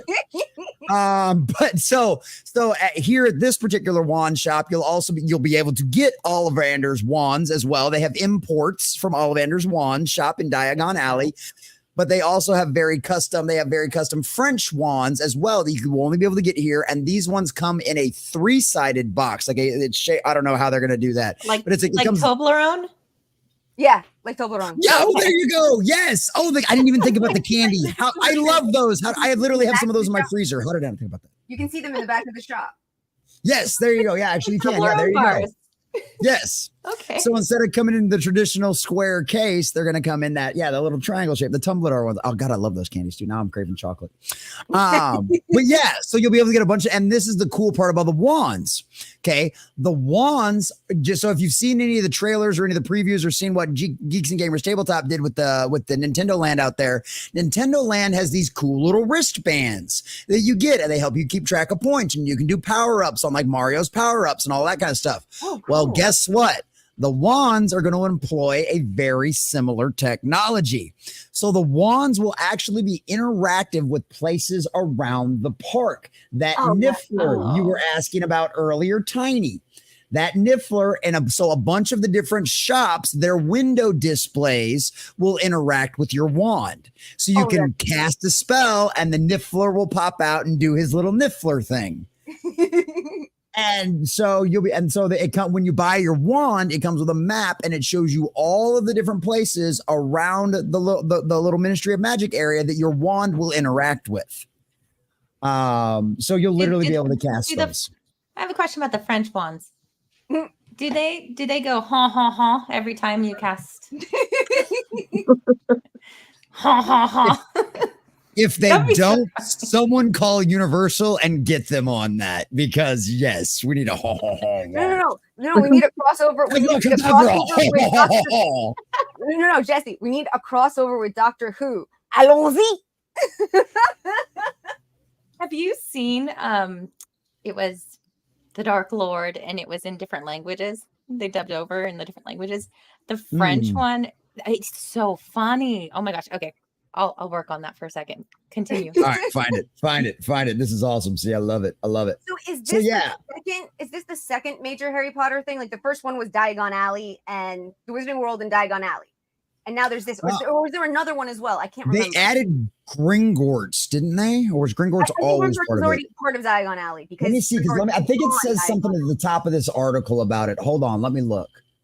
Yes. Okay. Yeah. Next year, Universal will debut its third Wizarding World of Harry Potter at Orlando Resort as part of its new Epic Universe. So yeah, I don't know what the other two are. The second one was Hogsmeade. Yeah, Hogsmeade. That's what it is. Yeah, Wizarding World, Hogsmeade at Universal Islands of Adventure, and the Wizarding World of Harry Potter Diagon Alley, which is at Universal Studios Florida. So yes, that is the Diagon Alley is the other one. Yeah, and then Hogsmeade is the new one, and then now we're gonna have the Ministry of Magic. So yeah, that's the new one. So yes, this will be. That's what I say. I thought it was their third one. And that just go ahead. It's proof that the creativity isn't just completely gone, and the ability to plan for the future and to continue moving forward instead of resting on your laurels and letting everything rust apart doesn't have to be the way you run a park. I'm sorry, Disney used to have Imagineers. They had the most creative minds in the country to some degree. There were people who worked at NASA who came to work with Disney as Imagineers. And now we can't get anything but sequels or remakes that suck. They have no creativity, no imagination, no sense of the future at all. That's because they're all stuck in commie land, man. They're only allowed to make this garbage within their rules. They have to check all these boxes and do all this stuff, and it's just a bunch of soulless trash. Well, and you know what's funny about that too is, guess what? All those Imagineers that did used to create all the amazing things that Disney World did, they got sick of all that bullshit, and now they work for Universal. And that's There you go. So yeah, and this, I mean, so yeah, so you'll get to so you'll get to interact with fantastic beasts such as nifflers, bowtruckles, and a demigods, and engage with enchanted objects in many of the storefront windows, plus other areas throughout the marvelous Place Kashi. I don't know. For those watching this replay 10 years from now, Jesse didn't know that those were inappropriate slang terms in your future. We didn't. Disclaimer. We didn't know. And guess what? Even if I do know now, 10 years from now, I still don't care. oh, slag. Yeah, exactly. So go to the gulags in the future for that. Sorry. Bro, yeah, up against the wall, comrade. Trust me, we'll all be in a gulag together. The fellowship will have like they will have to build an entire gulag facility just to house the fellowship itself. They'll have like multiple ones. Do you know what would be really cool? Is if the wands here that interact with everything, if they can continue moving the technology forward so that the wands could interact at all the different Harry Potter places. Ooh. Well, I'd imagine the wristbands that work at Japan and California will probably work at Universal. So now this is the first time they're implementing the wand system though. This is a new feature specifically to the ministry. No, I got that. My brain's already moving forward to the next thing, which is like all those wands that you bought at Harry Potter's Ministry of Magic. Right. You can now also use at Diagon Alley. You can also use in Hogsmeade. That would be so cool. Well, and I think it would be stupid for them not to. Now, I haven't heard from anybody. Well, obviously, Japan and California are a little far apart, so there probably hasn't been a lot of cross visitors yet. But we will find out when Nintendo Land opens in Universal, because the Geeks and Gamers people will still have all of theirs ones, and then we will know if that's gonna end up working out or not, or if they're gonna be dicks and make you buy a brand new one for every park. That would be a Disney move. Don't be Disney Universal. Don't be. But I mean, just encouraging the travel alone to the other parks using the same wand would generate a lot of revenue, especially if it's kind of like how Pokemon Go things are regional. Like, I gotta go. I have to, OCD or like klepto brain. There are signs all over New York, and especially near in the zoos, that say, doesn't matter how many Pokemon seem to be dancing beyond this point. If you go past this point, you will die.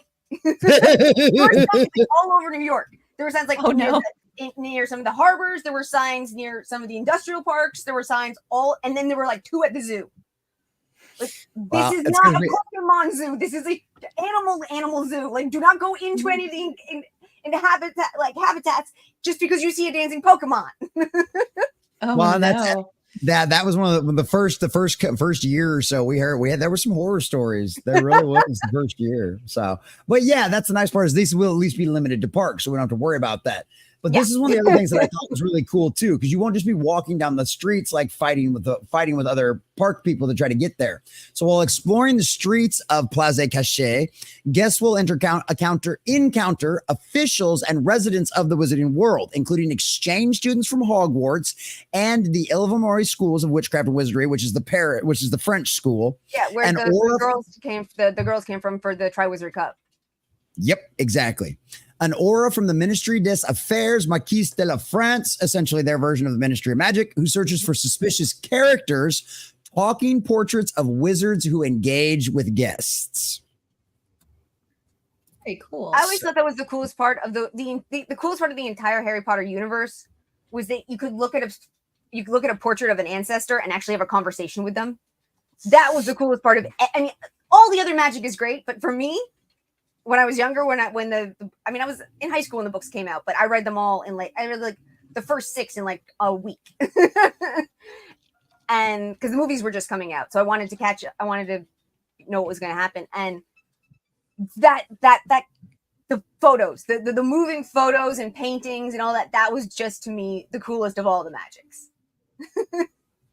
Yeah, and that was one of the funny parts was is too, and what you say about that is cool because that is kind of what they used them for when it came to like the all the past headmasters of Hogwarts, right? That's what they were there for. Yep. Was if the current headmaster needed advice, if needed help with something, he could consult them. And so yeah, that's one of the beautiful things about this. But this is one other thing I wanted to point out too about this was pretty cool. With Epic likely to drive visitors and boost parks market share, Comcast-owned NBC Universal is adding thousands of hotel rooms. The Orlando Airport is building a new terminal. Wow. The Orlando Airport's adding a new terminal because of this. Yeah. The Epic property will be about 3 miles from the existing parks on the North Campus or a 25-minute ride on the road. The company rebuilt to include a medium for a dedicated Universal fleet of electric buses. So yeah, like even Florida, like Florida's building a new terminal at their airport because of Universal, not because of the redoing of Splash Mountain into Tiano's Bayou Adventure. Which they've had to close down again because it had more problems.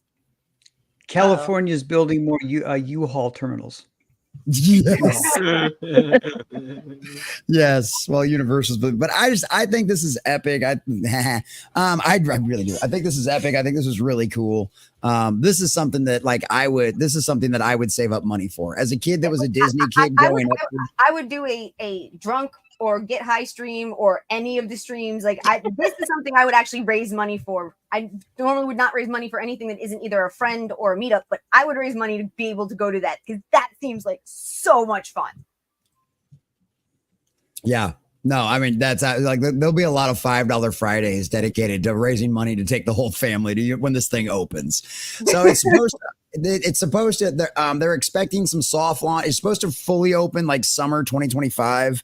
But obviously that's all still kind of relative. I know Lorena Creole said she expects soft launches after the first of the year, because she's been down there sticking her camera where she's not supposed to, looking at things beyond fences and stuff, you know. I love watching her stuff. She's great. Yeah. And she's like, she expects soft launches of quite a few things here pretty soon. Of some of the monster stuff, some of the epic, whatever they call it, the monster verse, the monster park, or whatever they're going to call it.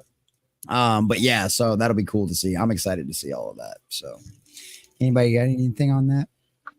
I still need to go to the Wizarding World of Harry Potter. It's only a couple hours away from me. You know, life happens. Kid kind of is getting older now to where she would appreciate those types of things. So we'll probably be making some trips to. Well, if you do, the LA area, I will drive up to meet you. We can go together. Yeah, that'd be fun. See, road trip, girls trip. Yeah, look at it go. Look at this. See, the fellowship is bringing people together. Fuck you, Disney. And Universal's bringing people together. Harry Potter's bringing people together and making money.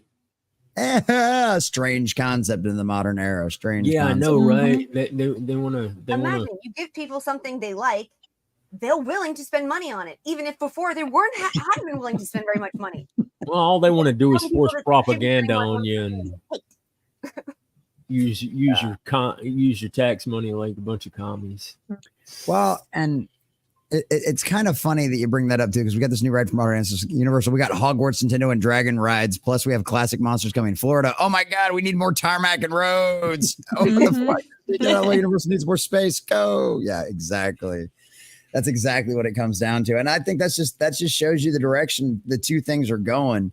And it's kind of funny because I watched a Star Wars theory video before the stream today. And it was really funny because they were talking about all the stuff that's going on, all the big announcements that came out of San Diego Comic-Con with Marvel and Robert Downey Jr. and all that kind of stuff.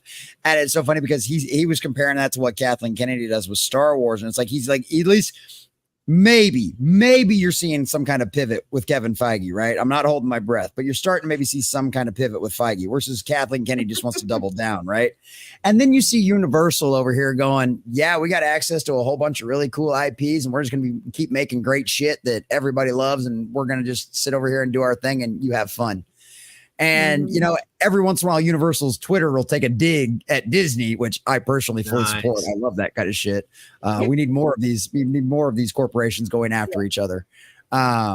but I'm excited. I think it looks great. They've done a great job showing all that kind of stuff off, and yeah, I think that's gonna be freaking cool. So, but yeah. I just thought Jesse, before the next topic, I do have kind of a public service announcement to make. Oh dear God, here we go. So Diesel, I want you to know that Moxie Dame did an Alex Jones New World Order Wars playthrough on her channel a couple months back. And as a huge Alex Jones fan, I wanted you to know that.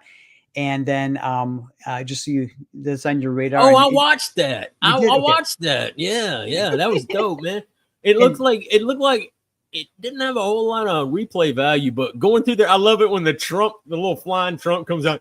We will defeat the globalist. It's got laser eyes.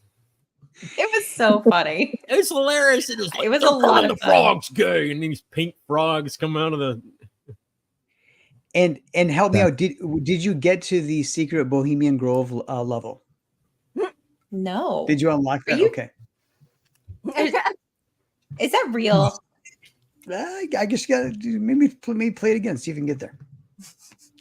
You always have to you always have to question Jason. You always have to question. I'm gullible, and I want to believe. I want to. I too am gullible. So yeah. Oh God, yeah, that's freaking hilarious. What's up, John Washburn? What's going on, buddy? Washburn? What's going on, buddy? Yeah, Jesse, let's check it out. I put that link for that video for that song. It is, man. That's like my new favorite band, dude. And it's like not even anywhere close to metal. It's freaking dope. That's awesome. Well, our dear sweet Moxie brought this up. It's funny. And since we were talking, go ahead. There's other you set this up. Go ahead. So there's other videos out there that just take the laughing portion. This is the scene in all different languages dubbed over for different versions that are spread throughout the world and whatnot. But I've sent it to you at the French marker. But if you go looking for Voldemort, different languages, it'll bring up like a minute-long video of just them laughing, of him laughing in different languages. It's pretty funny, but fucking German, Japanese, yeah. Yeah. But you said his name in French was something particularly hilarious, right? Not his name, just the delivery. It sounds so French because we were doing the sound. Sacre bleu. We got to check this out. Then let's check this out. I mean, if somebody else did this,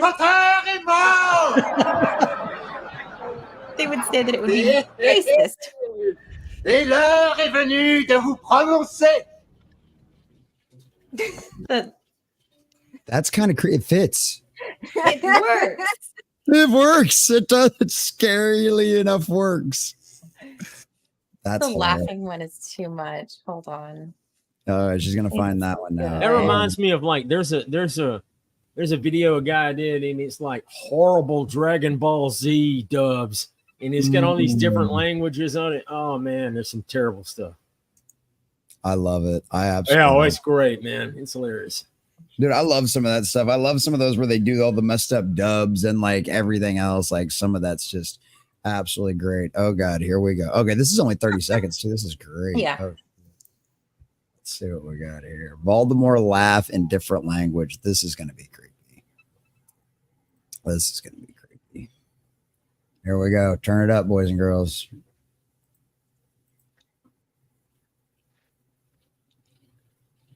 Waiting.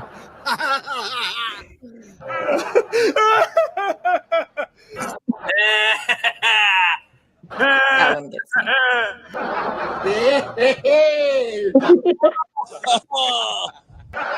And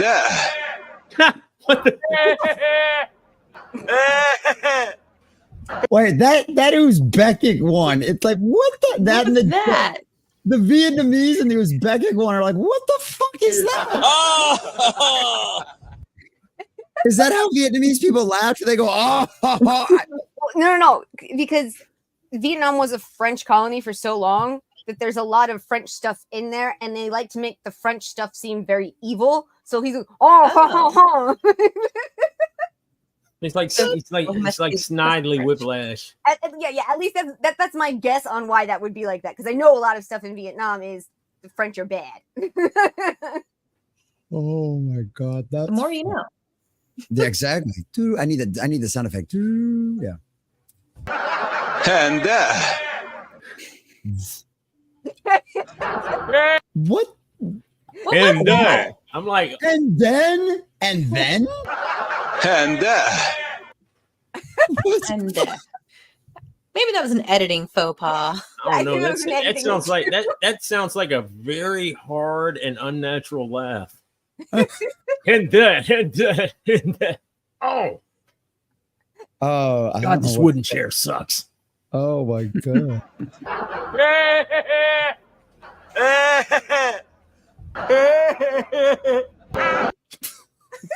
The Polish Italian one. The Polish one should be hilarious, right? Just because. What the what? All right, let's check out the Polish one.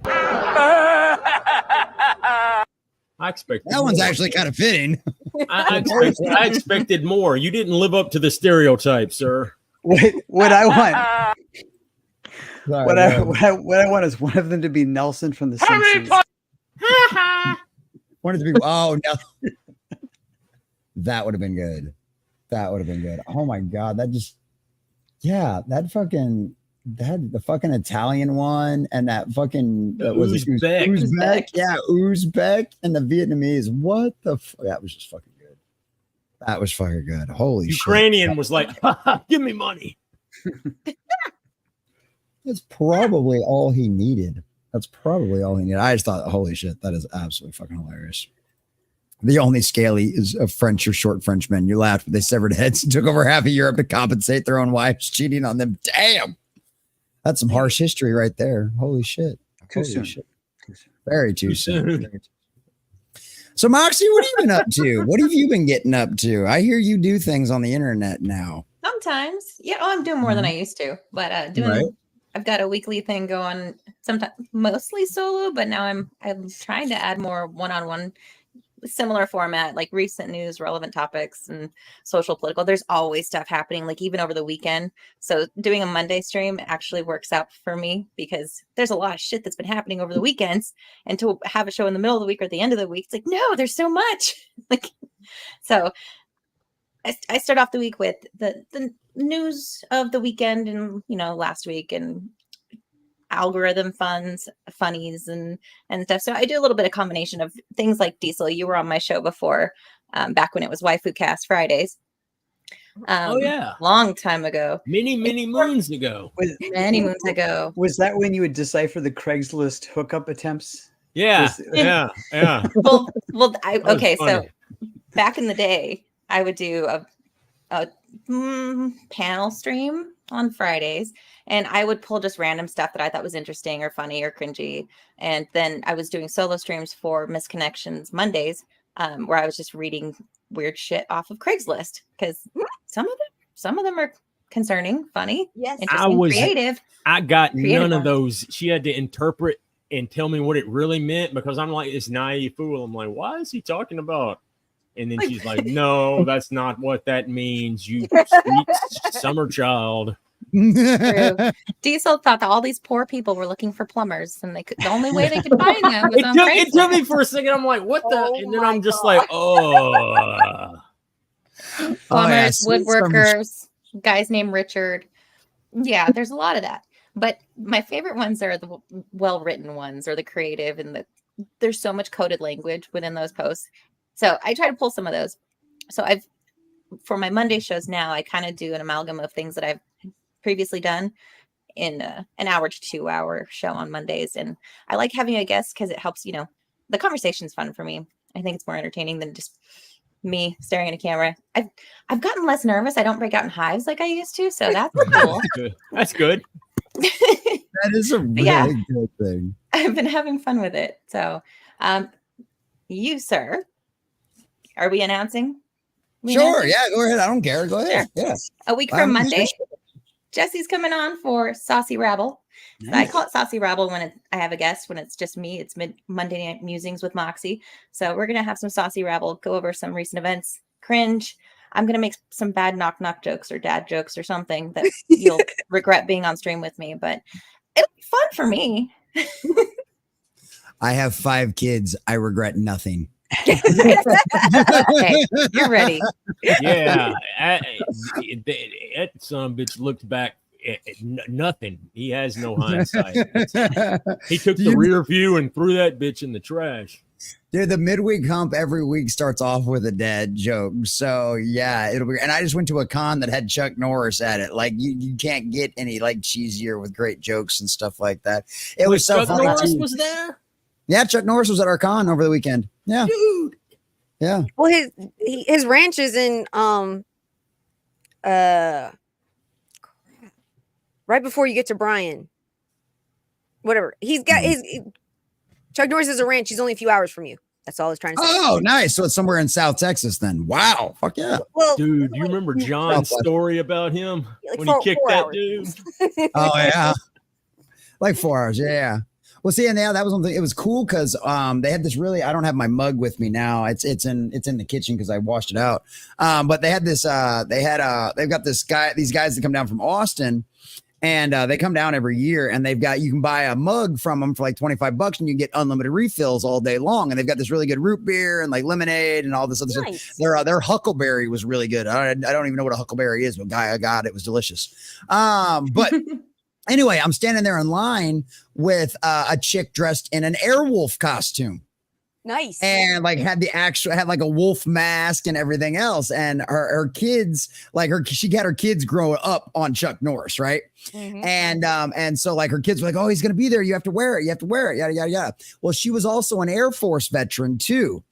And she got a chance to meet him and take pictures with him and all that kind of stuff. One of the things that I didn't know, she told me when you're deployed over there, she always donated blood. And they actually have the meme of Chuck Norris on the wall over there that says Chuck Norris donates blood to the armed forces, just not his own. And yeah, they had that on a poster at every blood donation when you were in the desert. And so she was like, you really kept me going. That meme, like laughing all the time, just kept me really going during a lot of the rough times when we were over there. And like, he came out behind the table to hug her as soon as he found out she was a veteran because he was Air Force. So yeah, all the rest of you branches, kiss my ass. We had Chuck Norris. So it's like, but yeah, so that I thought that was really all cool. that manliness is why the rest of you all such pussies. Yeah, by the way, that ain't no coming from the civilian. I don't know really if that's saying too terribly much. All that I'd have had that EGA if I hadn't gotten sick. Don't you fucking doubt it. I know. All those stories. Chuck Norris is a legit badass. You remember when John told us about him kicking that dude, man, and like broke his fucking sternum, man. We had John Can on the movie Nefarious. Any of you guys that saw that? John, we had one of the extras because I did a review over the trailer because I was super excited about it. Army Strong. There you go. What's up, Steve? Good to see you, buddy. And yeah, boys and girls, we're still less than 30 subscribers away from 1,000. So if you haven't already, share the stream out on all your social medias. Let everybody know that I think we're like 24 or something like that away from 1,000 subscribers. So share all this out on your social media. Get everybody in here to have them come subscribe. But yeah, so John came on. So one of their extras from the Nefarious movie reached out to me because he saw me review the trailer and how excited I was about the movie because I've been a big fan of Steve Dace for a long time. And so we had the extra on, and he was one of the producers, and he helped run the rest of the extras, and he had a bunch of great pictures from behind the scenes. Well, that led us to their stunt man, which is John Can. John Can's been a stunt man for like 30 years. He's been in the industry forever. Guy lives up in Dallas. If I ever take up a trip to Dallas, he's going to throw me off a building. It's going to be great. I can't wait. But like literally, like after like having like a 3-hour stream with this guy and hearing him talk about like this is literally the only guy on the world that I would trust to throw me off a building. Because of the way the way they go through it and the way they have to do their training and the way it's done and the way it all is. What? Let me guess. You got to leave. What? No, he's a stunt man, but really, if you want to get experience throwing people off the roof, Iran. So more about hanging people from cranes there. The throwing off the roof is more Gaza. My bad. Good catch, Tiny. Right. I just thought of something real quick before we forget. Sure. You need to have him back on and have him talk about Fall Guy because that fucking movie was amazing and hilarious. Oh, yeah. That would be cool. I should reach out to John. I haven't talked to John in a while. I do need to reach out to John. So, but John's been a stuntman for years. So he's on the set and he's done a lot of stuff in Texas. So he was on Walker, Texas Ranger, obviously met Chuck Norris plenty of times, worked with him a lot, all of that kind of stuff. And by the way, if you haven't seen Nefarious, go see it. It's fucking amazing. But so John comes on, we talk about it. So this guy comes on, it's this, I think it was like the cousin to one of the producers or something like that wants to come on, and he's playing as an extra and in Walker, Texas Ranger, and he's one of the bad guys. So he gets kicked by Chuck Norris, and the guy wants Chuck Norris to actually kick him. And John's like, no. And Chuck's like, no. And he's like, and the guy just kept egging him on and kept egging him on. So finally, Chuck's just like, fuck it. And during one of the scenes, he straight up kicks the dude square in the fucking chest. He gave him like 25% or something. Yeah. John said he gave him fucking Chuckle. He gave him like 25% or fucking some shit like that. Fucking, knocks the wind out of the guy's chest. He hits the ground. He can't fucking breathe for like, he's fucking gasping for air for like 5 minutes. And John just looks at him and goes, fucking told you, He's like, how'd that work out for you, buddy? How'd that work out for you, But hey, you know what? The guy's like, I got kicked in the chest by Chuck Norris, and it had me on the fucking ground for like 5 minutes. Dude, also cool. That's legit badass right there, man. Yeah, so it's pretty. Yeah, so that's pretty. See a Chuck Norris roundhouse coming, you better do something. Get out of the way. Fucking hey, yeah, no shit about Actually, that. on So Sunday, I got to go to a really cool presentation all about stage combat, and mostly for plays and live stuff, but also to go into movies and things, and it was really fun. And no, you're not supposed to really kick him. Oops. strange concept, right? I know, it's so funny. What Tiny, tell us about your experience at San Diego Comic-Con. How was everything? How kind of fun did you have out there? Well, this year was a little bit less than some past years. I was having a lot of pain, so I didn't get out as much, but I still did get to go downtown, and I didn't make it to any of what they call activations, which are all these little spots that you can do something that's not involved in the actual convention center. The only one I was really interested in and would have maybe waited online was the Lodge from Paramount had Teenage Mutant Ninja Turtle pizza. And I would have maybe stayed online to get a Teenage Ninja Turtle pizza. On top of everything else, it should be good New York pizza, which you can't get out here. I don't know, man. They used to eat weird shit on their pizzas. They did eat weird shit on the pizza, but at least it was the right consistency of crust and stuff. But there were a bunch of different ones. There was a lot of SpongeBob stuff. Trying to remember off the top of my head. Mostly I just rolled around with the wheelchair downtown and got pictures with people in costumes and took pictures of other people in costumes and talked to a couple people. It was a lot. It was just a lot of fun of just people enjoying the silliness and funness of being at a con. There was a guy dressed as Joker who then had a little booth set up like he was doing three-card Monty. And then the dude dressed as Deadpool comes up and tries to like cheat the game. And they hadn't planned this. This wasn't designed. This was just like two people really getting into their characters and having fun. And nice. I just happened to be rolling down the sidewalk at the right time to see it. I heard that there was supposedly they got 130,000, which is the capacity of the the convention center here. Oh wow.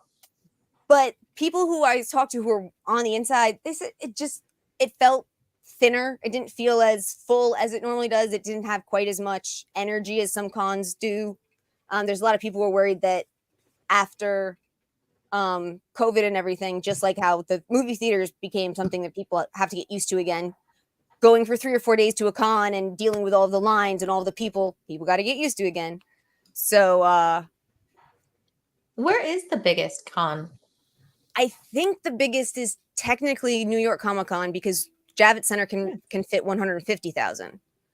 But the Javits Center doesn't have like thousands of people outside of it having fun too. Whereas San Diego Comic Con can do that. If you don't have a badge at all, you can still enjoy the con. And if you have a badge for like just one day, it would be still worth it to spend 3 days in San Diego because there's so much to do outside of the convention center. So I think for amount of people that are involved with it, San Diego might actually be bigger than New York. But if you're going by just numbers of people who bought badges, I think New York actually beats it. But don't quote me on that, because there are people who will come after you for that type of thing. But I will say that New York was named the friendliest con in the country multiple times, which surprises people. But New York, that is surprising. New York Comic Con. Anytime I was there, especially if I was there without someone who's pushing my chair, like if I was on my own for a little while, everyone's oh my god, like if there's a giveaway at a booth, everyone's like crowded around, and then someone say, hey, there's a wheelchair back here, and people either push you forward or toss something back to you. All these types of places, it's like I need like the line for something's going to start in like 20 minutes over here, but they don't want anyone to be standing there yet. They'll let me sit there with the chair, so I don't have to deal with all of it. Nice, but that's also like the culture of the nerd space, right? It is. A lot of people are really concerned about people around them, and they're not just like trying to elbow their way to get through places. They're very conscientious about other people and considerate, you know. So that makes sense. I always used to tell people that New Yorkers aren't unfriendly; they're just not polite. And there's a big difference between polite and friendly. And after spending 5 years living in Texas, I can now guarantee you there's a very big difference between polite and friendly. New Yorkers. There are people in Minnesota. If you're lost or you need something, New Yorkers will help you in a second most of the time. But they're not going to sit there and chit chat or give me a smile and say howdy and just keep walking. And if they bump into you, they probably do say excuse me. They're just at the other end of the block by the time the words have finished coming out of their mouth because they're moving so fast, so you don't actually hear it. But they did I think it was Yale. One of the Ivy Leagues did a study where because they had the money to do this, waste money on this. They took people to all the major cities in the country and they gave them a big giant map and they had them dressed like obvious tourists and they had them sit in a busy corner or street corner and like turn the map upside down, like just overtly, obviously be lost. And they wait and they timed how long before someone came up and offered to help them. I think no one got longer than 90 seconds in New York. No matter where they put them in the city, someone's like, you're sitting in the corner, you're taking up space. Where do you want to go? Can we help you? Yes, we can help you. Let's move it along. It's because they want you to get the hell out of the way. There was one city in the country, no one ever helped them at all, not even the cops. Wow. Boston. That is funny. Boston. Man, let me tell you something. Boston is like, if they had a different accent, they'd just be rednecks, man.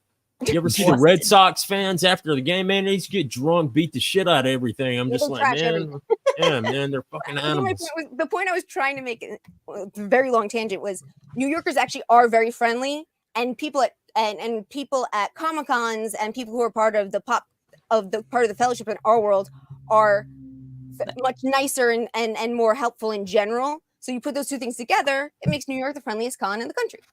There you go. Literally the friendliest con in the country. I think that might be some of that Common Core math. But I think what it is too is this is one of the other things, and Moxie made a good point about this too. It's like Jess made a good point about this. It's one of them situations where if you've never been to a con, you have to go. Okay, like I know a lot of people have like social anxiety and stuff like that. A con for nerds and geeks is coming home. Okay, it's just like going to the Vegas meetup and for the fellowship. Man. Right? It's nice. Like going home. And can I finish my thought? Sorry. You want to keep going? Did you have a horrible experience at con? Did the nerds pee on you and pick on you, or what? That's a different kind of con. I was kind of agreeing with you, but like I think I was trying to think it, but instead it came out of my mouth. My bad. Did I just say that? Girls, don't do extensive amounts of drugs for decades at a time. Okay, it's not good for you. It's not good for you. But yeah, so like literally, if you've never been to one, go to a con, man. Like you literally do feel like you're coming home. It's a bunch of nerds, it's a bunch of other geeks. You will see people that you'll have no idea who they are or what their costume is. You can go up there and ask them about it. They will talk your ear off and tell you everything you need to know about their character. They will let you take pictures. They will hug you. My wife and I, we went to the one over the weekend. Like she was dressed up as Raven, freaking Saturday and Sunday both, and she had so many. Oh, I'm gonna get get to that. She had so many people come up to her and just want to take pictures. There was a little girl that literally like screamed. It was like Raven, and like ran over to my wife and like wanted to take a picture with her. You know, like that's the kind of environment you get at a con. Like there was this one guy that I told the story like on Monday on my con and stuff like that. That thing's gonna keep going off in my ear. Thank you, E-Clave. We'll get to it. But I went to this one guy's and I spent like $20 on like his dollar comic bin, just going through and just buying stuff because I'm always trying to build up my comic book collection because I didn't get a chance to buy a lot of this stuff as a kid. And I figure anything prior to 2000's got to be better than the shit we're getting now, right? Doesn't matter what it is. Doesn't matter how bad the run was. So I just buy it all. If it looks cool, I buy it all. And sometimes I find some gems. That's why I review all that stuff with you. But this one guy, so I spent like $20 with him. We had like 15 minutes left before the showroom closed down, before the con was basically over. And my kids, I always give my kids like $10. I say, go to the dollar comic bin, buy $10 worth of comics, buy 10 comics. And so we went over there. They had like, one of them had $4 left. One of them had like $3 left or $6 left or something like that. So I was trying to find a $4 and a $6 comic. Right. So I find 3 comics that equal up to like $10. And I'm just like, fuck it, whatever. I'm going to take it up to the guy because it's one of the Spider-Mans and something else that the kids were interested in. So I take it up to him. I'm like, I'm gonna have to use a card. This one's $10. He's like, he was like, I'm like, well, I was like, I got $5 in cash. He's like, and he hands me the 5, and I'm like, well, and then he starts peeling out change, and I'm like, dude, just keep the $5. It's already $10 worth of comics. He literally peels me off 2 $1 bills, and I'm like, you gonna be here next year, right? He's like, yep. I'm like, all right, you got any more Ghost Rider? I'll clean you out next year too.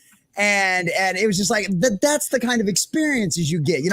My son Emmett, he's a hustler, dude. Like he'll show up with $20 and leave with $50 worth of stuff, man. Like he'll trade people things. He'll wheel and deal with the vendors and shit. Like he comes home with. I don't even give him.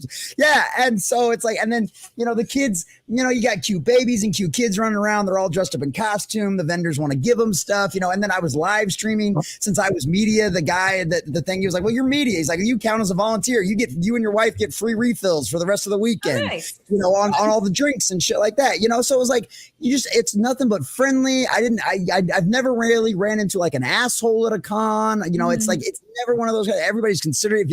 If people bump into each other, like you said, excuse me, I'm sorry. If somebody steps on your cape, oops, my bad. It's like, and how many times do you get to say you stepped on somebody's cape? Where else do you get to say that at a con?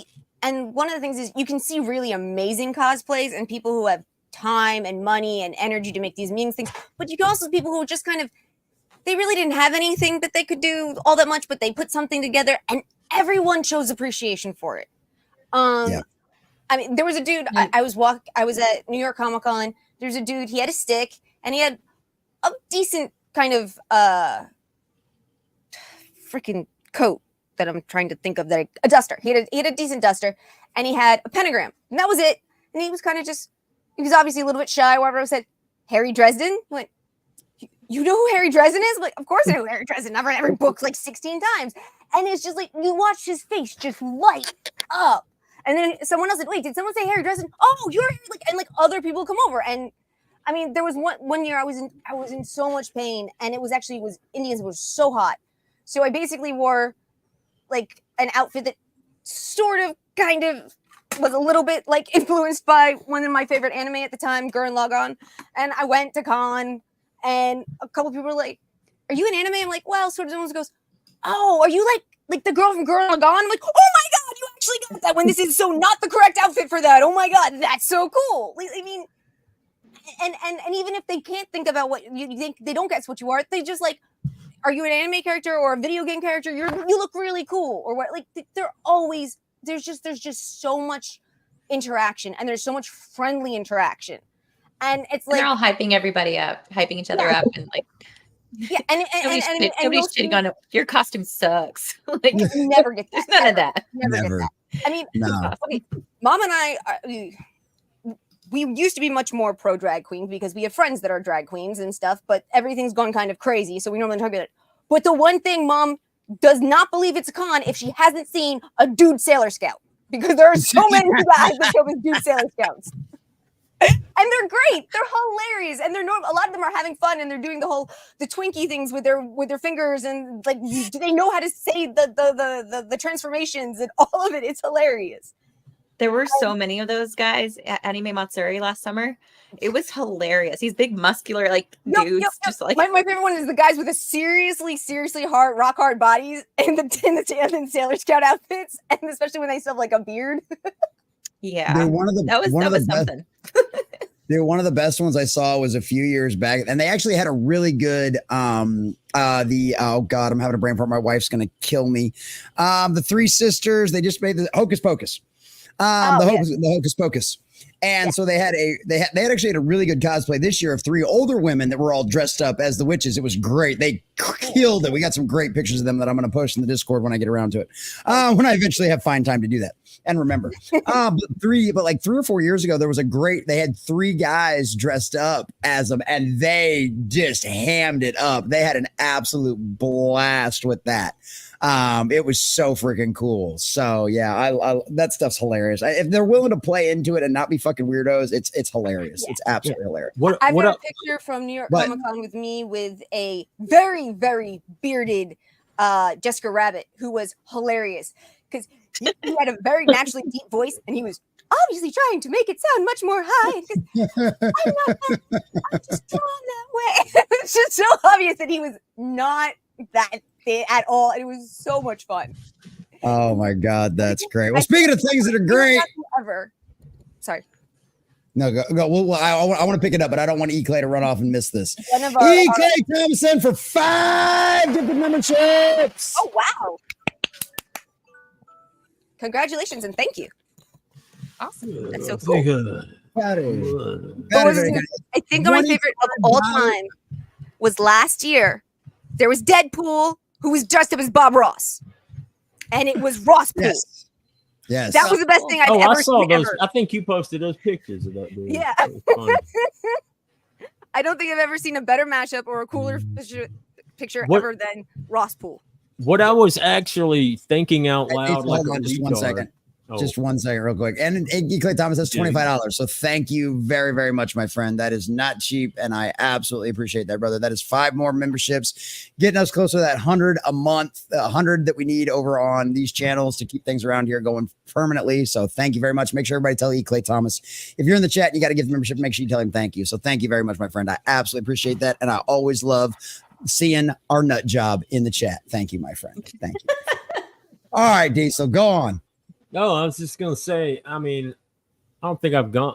Have I gone to a con? I don't think I've gone to a con, but it'd be like, I was just thinking, it's just like going to one big giant comic shop where everybody's cool. Yeah, from back in the day. Yeah. Oh, dude, you like some of the Transformers stuff that they've got there. They had our Lexington down here. Our USS Lexington is an aircraft carrier. Yeah. They actually had a comic book written about it, and they turned the Lexington into a Transformer called the Blue Ghost. Was it a battleship? Yeah, it's an aircraft carrier. It's an aircraft carrier. So here, check this out. This is the Blue Ghost. Oh, cool, super cool. Yeah. So they turned it into a giant Transformer. I didn't get a chance to get the comic, but we have a membership to the Lexington down here. So we can take the kids whenever we want. I'll pick up the comic book and show it to you at some point there too. But yeah. That's cool, man. We have a down in Mobile, there's a battleship down there in the bay. It's pretty sweet. We used to go there when I was a kid. They got a submarine too. I don't know how in the world, but as a kid, I got in that submarine. There is no force on this earth outside of God that could put me in that thing, man. It's like, I don't know how they would keep from losing their minds to get in that little. No. Yeah, I mean, submariners are a very special breed, man. I knew one when I was in the Air Force. We had a couple of Navy guys that lived on base with me, and we became friends. And because they worked at the recruiting station, but yeah, he was a submariner. Yeah, there's the old joke about 200 sailors go down and 100 couples come up. Well, let's just say, I heard like they go nuts, man. They have to strap them into their beds. I didn't never heard too many horror stories about that, but that's because of it's like they don't put people in there. Like if you have claustrophobia, you're not going to go on a sub. Yeah. It's just not going to happen. And so yeah, they do a lot of there's a lot of screening that you have to go through before you become a submariner. Because my older brother used to roll me up in a rug and tie a belt around me. Oh God. That's not one of the psychological tests they do. No, it's not. Thanks for being here, Steve. Have a good night, man. Good night, Steve. Yeah, I'm totally claustrophobic. That would have been a good movie though. Pauly Shore, Submariner. That would have been a good movie. Come on. Could you imagine being stuck on a tank with Pauly Shore? They would shoot him out with a same character. He plays the same character every time. We have our ending. We have our ending. Let's make this movie. Well, and what's funny about we had Pauly Shore. Actually, we used to have a comedy club down here that Pauly Shore came down to one time, and me and a friend of mine went to his show, and yeah, he's great as like Encino Man and all the rest of that kind of stuff. His stand up is shit. It's garbage, wasn't it? Yeah, it was straight fucking garbage. I think we might have laughed once. Fortunately enough, her and I had a great time because we got drunk as shit and everything else. But it's just like, yeah, it was like, but it was still, I think we laughed like maybe once or twice during the whole thing. It was just like, I guess basically we said, well, we got to see Pauly Shore. It's like, woohoo.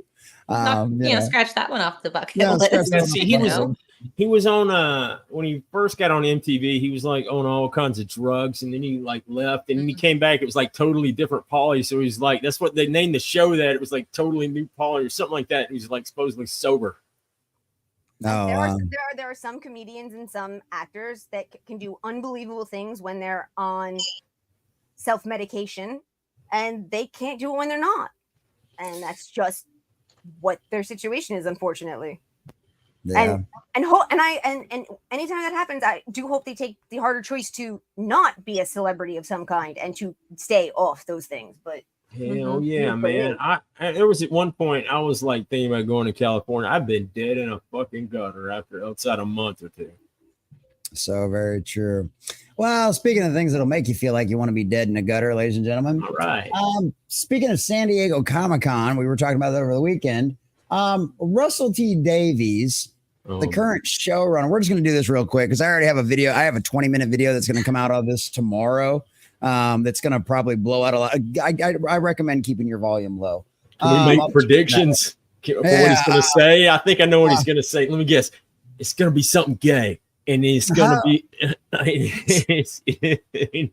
So Russel T. Davies was at San Diego Comic-Con over the weekend. Mind you, there were still seats left in the Hoovie and the Doctor Who panel at San Diego Comic-Con, which is absolutely fucking hilarious. And seriously? Yeah, there were still seats. You'll see here in a second in this video clip. There's still seats left. But so Russel T. Davies was asked how he felt about the pushback and the fans not being so happy. He says, so this was the response RTD gave after being asked what he feels about the passionate Doctor Who fans critiquing his writing. I don't go online much. Maybe I should. Maybe that's wrong. I don't go online much. Maybe I should. Maybe that's wrong. I'm talking about Twitter, main or X, mainly as the portal online. I don't feel particularly safe as a gay man. I mean, increasingly, I think that's worse in society. I see what's said out there, and that's a long discussion for the time, but I'm not happy to be part of that.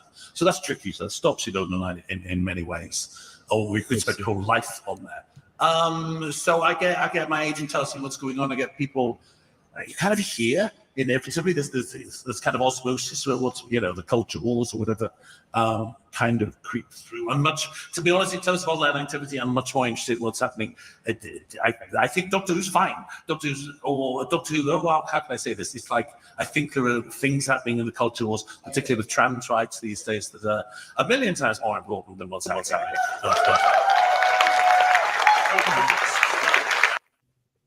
Tiny, there's seats left in there. Oh my good God.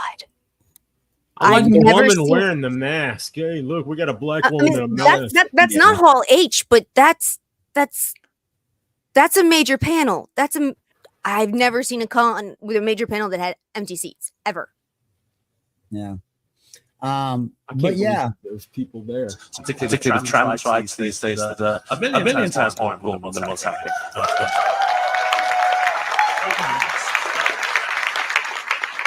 to be cool, and it's getting well. It's terrifying. So, you're fighting some of those battles on the show just by the repetition.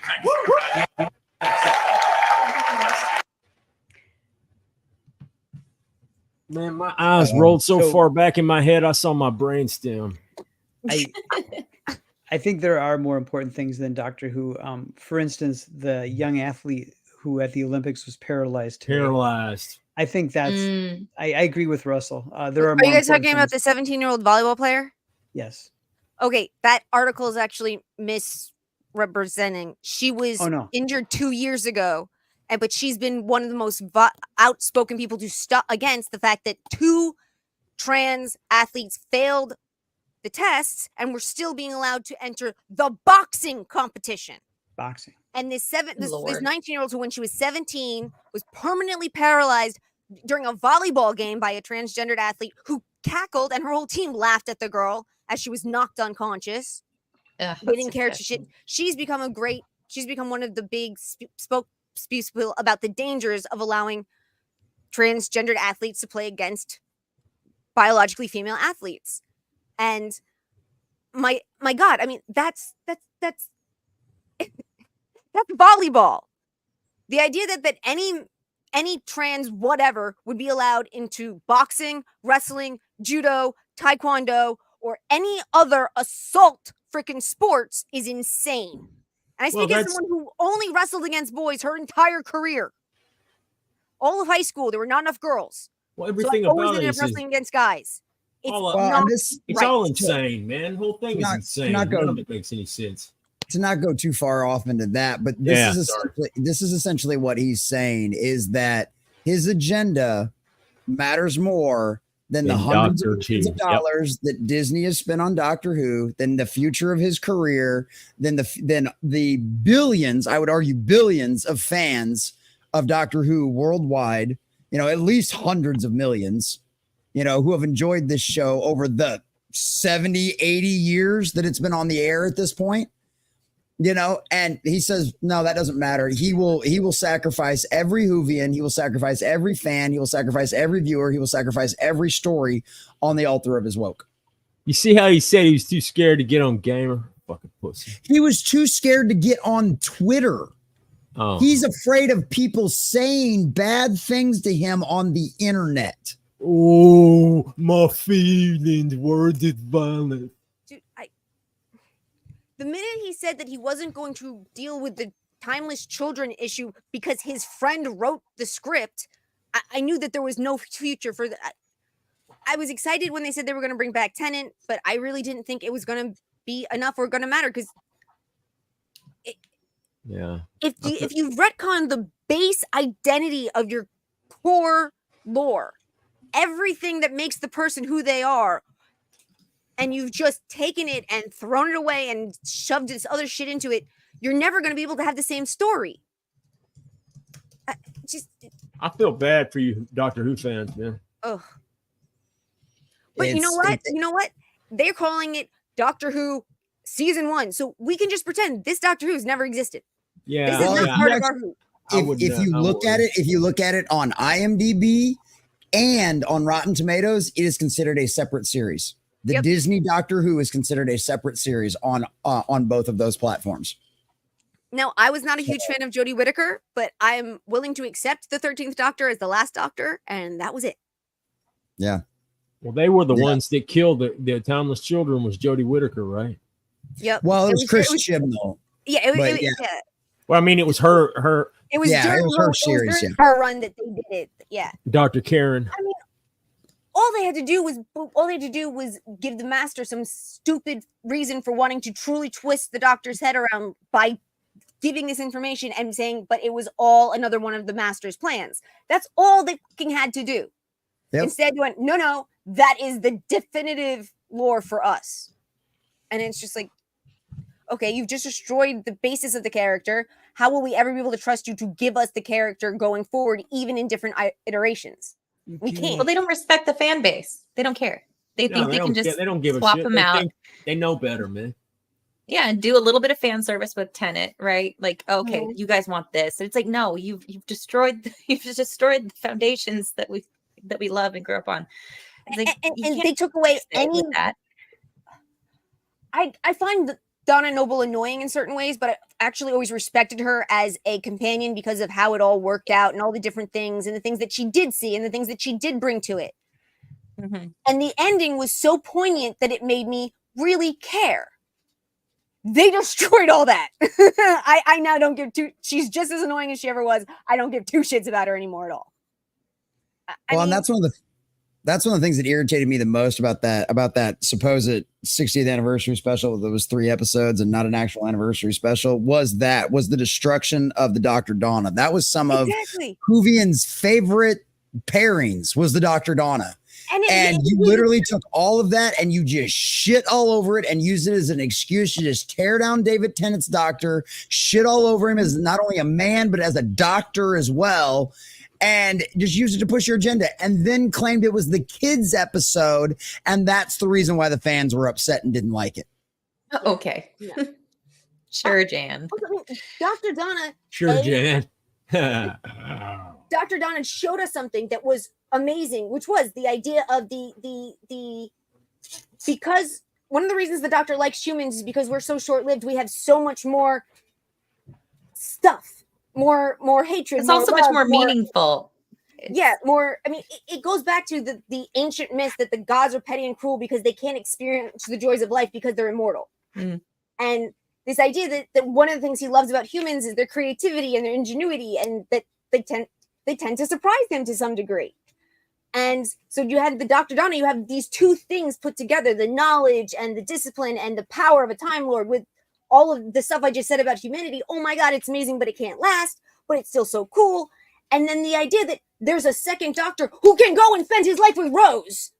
So anyone who was a big Doctor and Rose fan, which I'm not actually a big Dr. Rose fan, and I'm pissed they screwed that up. I mean, like, it's just, it's crazy to me. You have something like the Day of the Doctor, which was the 50th anniversary, I think. So good. So which fucking allows good. you to go back and prove that the Doctor did not allow Gallifrey to truly die, that he was able to pull it in the fucking painting, and that he saved all those lives, that he was so guilt-ridden for all of his life and everything else. Oh my God. Talk about pulling things from the past into the future and around and back again and giving you a tight little circle that is beautiful and creative and amazing.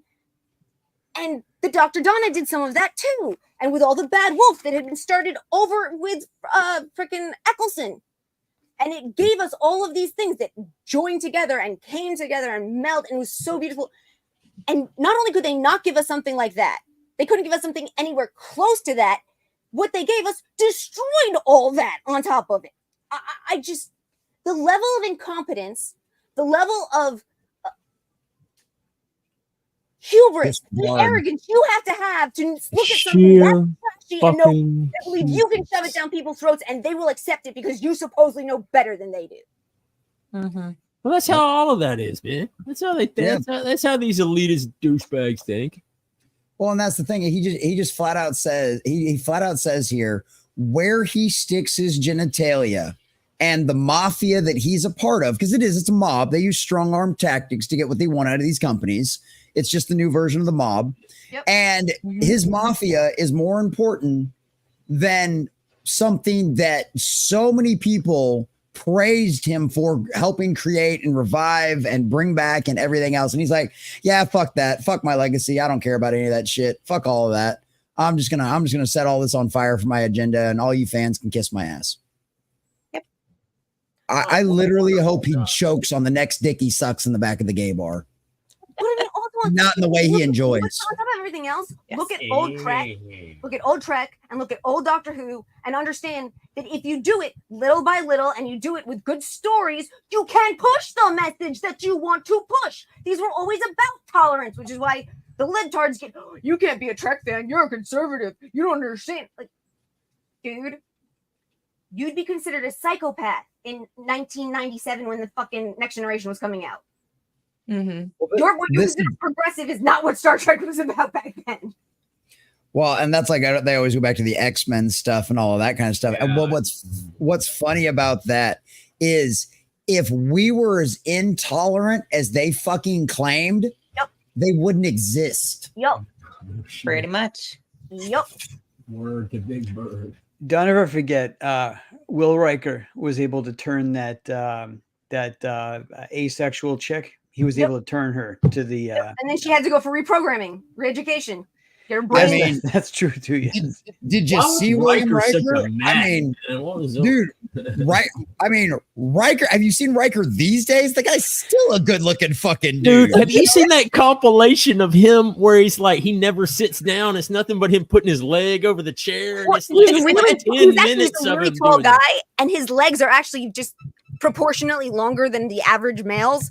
So he literally had to do that at some point, and then they talked about making the chairs better for him, and he was like, "Nah, I'm used to it. We'll just keep going." I just watched this compilation of him. It was like 10 minutes long. It's hilarious. That's freaking great. That is absolutely freaking great. All right. Well, boys and girls, that's all the topics I had for the evening.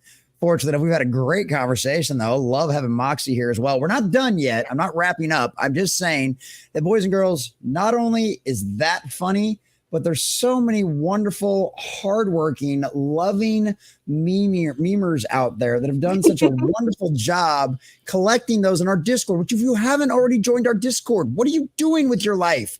We know Gilded, those evil bastards. They were part of Roblox. And now they forced us into all of that bullshit. So yeah, we're officially on Tom's side. Fuck you, Gilded. So please go join our Discord until we find a better alternative. But it's a wonderful place. Lavistro's done a lot of work on there, and one of the hardest working groups out there, of course, is our meme.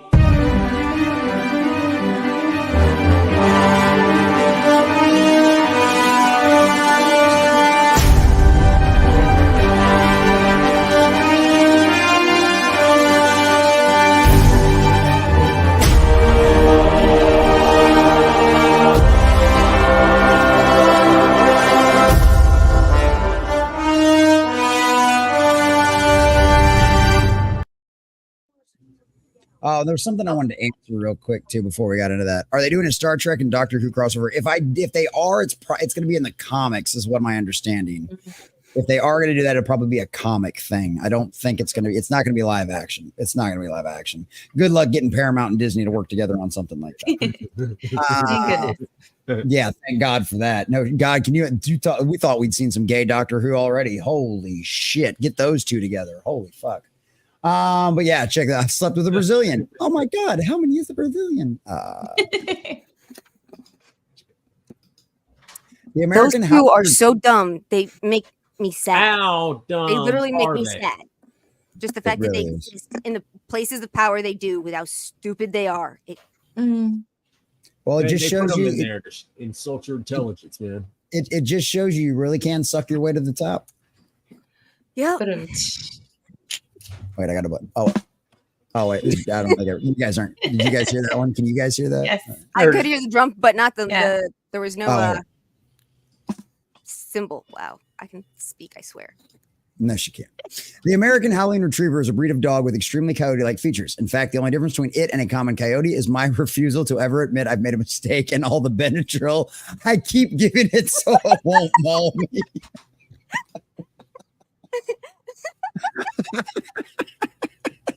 Dude, I know some fucking rednecks that would have done that shit. Oh, fuck. Oh, I was watching a video, like one of these clean your stream happy video type things. And it was man adopted an orphan puppy and he took care of it, but it seemed to have issues. I'm like, that's not a puppy. And the video continues. I'm like, that's really not a puppy. Turns out it's a baby hyena. I was like, that was not a puppy. That was a baby hyena. That's like, did you ever watch that Looney Tunes cartoon from like around 2005 or 6? And it was like, they thought that Bugs thought the Tasmanian devil was a dog. I don't think so. And they had it in the yard. Great. That was a great show. Well, that's great. Let's stop sending money to other countries and let them hit us for free. Yes. If you're concerned about an AR, buy an AR-10. That's 5 ARs safer. Yes, absolutely. Born to freen if life hands you lemons. I like that. Turn it into a lemon rocket launcher. Yes, please. Nice. When you want to watch that one wholesome anime about girls learning the Bible. Yeah, that would be Black Bible, and that's not. Not the same Bible, I'm I don't guessing. think I'm gonna be. I knew a couple young adults back in the day that were dating, but they were supposed to date in groups, so they would claim to be studying the Bible, and that would actually just be their makeout session. So, Hey man, you gotta do what you gotta do back in the day, I guess. That is one of the most infamous hentai on the planet. Oh dear God! Holy well, leave it to Levistro to find that. Thanks, buddy. Why am I suddenly thinking Dermy's here for some reason? I have no idea. That was a couple of weeks ago. I know. I'm just like hentai. I'm like, yeah. Oh, that's definitely Dermy. Yeah. They, them. I'm voting for Kamala to have the first one president. Me. So cool. What's a woman? They, them. good question. All I've ever wanted from yogurt is to know who the cows are. Myrtle, Letty.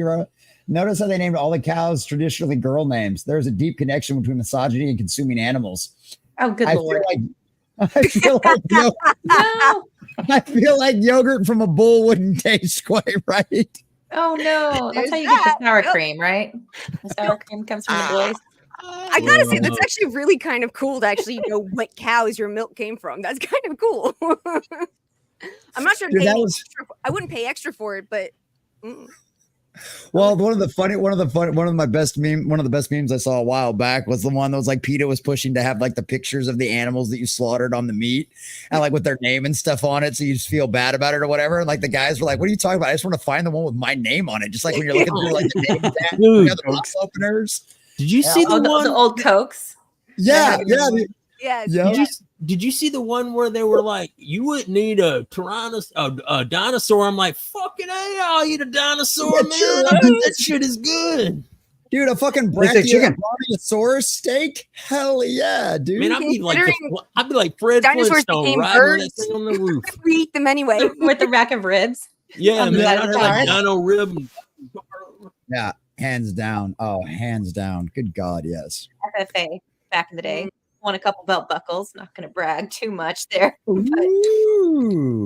I mean, so I didn't have a steer. I raised a heifer because I didn't want to get close to this animal and then send it off to slaughter. But, you know, I've grown up since then.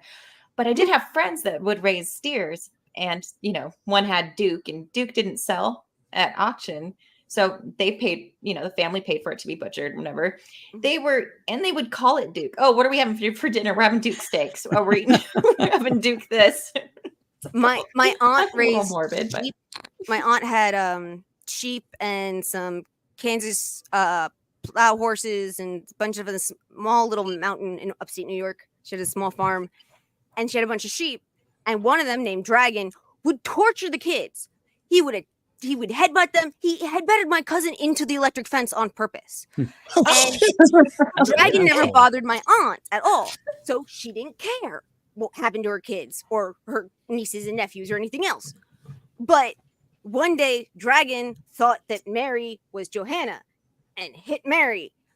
That next year, everyone had Dragon for next week. Next week, we all had Dragon. I mean, we literally had it in the freezer months later, pulling it out, going, "Oh, but we still got a leg of Dragon." Dragon chops. Back when like 60 Minutes and shit used to do good documentaries, they did one that I remember watching with my grandparents. This was about a family raising a farm with their kids and stuff like that. And they named the kids, or they named the animals after different types of meat. So like the pigs were named like pork and ham and bacon and stuff like that. And same thing, the cows were like steak and like all of that kind of shit. So yeah, so the kids understood it from the very beginning. They knew exactly what they were there for. And yes, you take care of your animals and you treat them right, but they serve a purpose and they're there for a reason. And that's the whole thing. And so, yeah, I thought that was really cool. It would seem that the only secure document in DC is Epstein's client list until we meet again. Unfortunately, Yep. Epstein didn't kill himself. If pruning is just sexuality, then burying them is just gardening. How dads feel when a stranger uses their driveway to turn around in. Yeah. Yep. Accurate. Especially if you live outside of the city and you're not used to seeing cars and there's some car like in your driveway. You're like, who's that? What are they doing here? Right. Where's my gun? Oh, they're just turning around. Fine. Keep an eye on you, though. Absolutely. What's up, good stuff? Hi, everyone. I mean, if somebody wants to send me a donation, I'll get high. Oh, actually, shit, I forgot to do a dab earlier for E. Clay Thomas. It's 25. God, I'm stupid. We got distracted by so many good conversations. We were having such a great conversation. I completely forgot. No swimming. Arms and legs may pose a choking hazard to alligators. Environmentally conscious. Yeah. I like that. Okay. Fat phobic. Bigotry. Stay classy. I love it. I love it. Uh-oh. Oh, because, okay, so my wife went as Raven over the weekend, right? She hates Teen Titans Go, by the way. She only likes the original Teen Titans. I have so much respect for her. Oh, yeah. And so I did the best I could at Beast Boy with a very short amount of time and some green makeup. That's what that's referencing to. So, yeah. And, oh, God, that's just so fucking wrong. The fucking worst.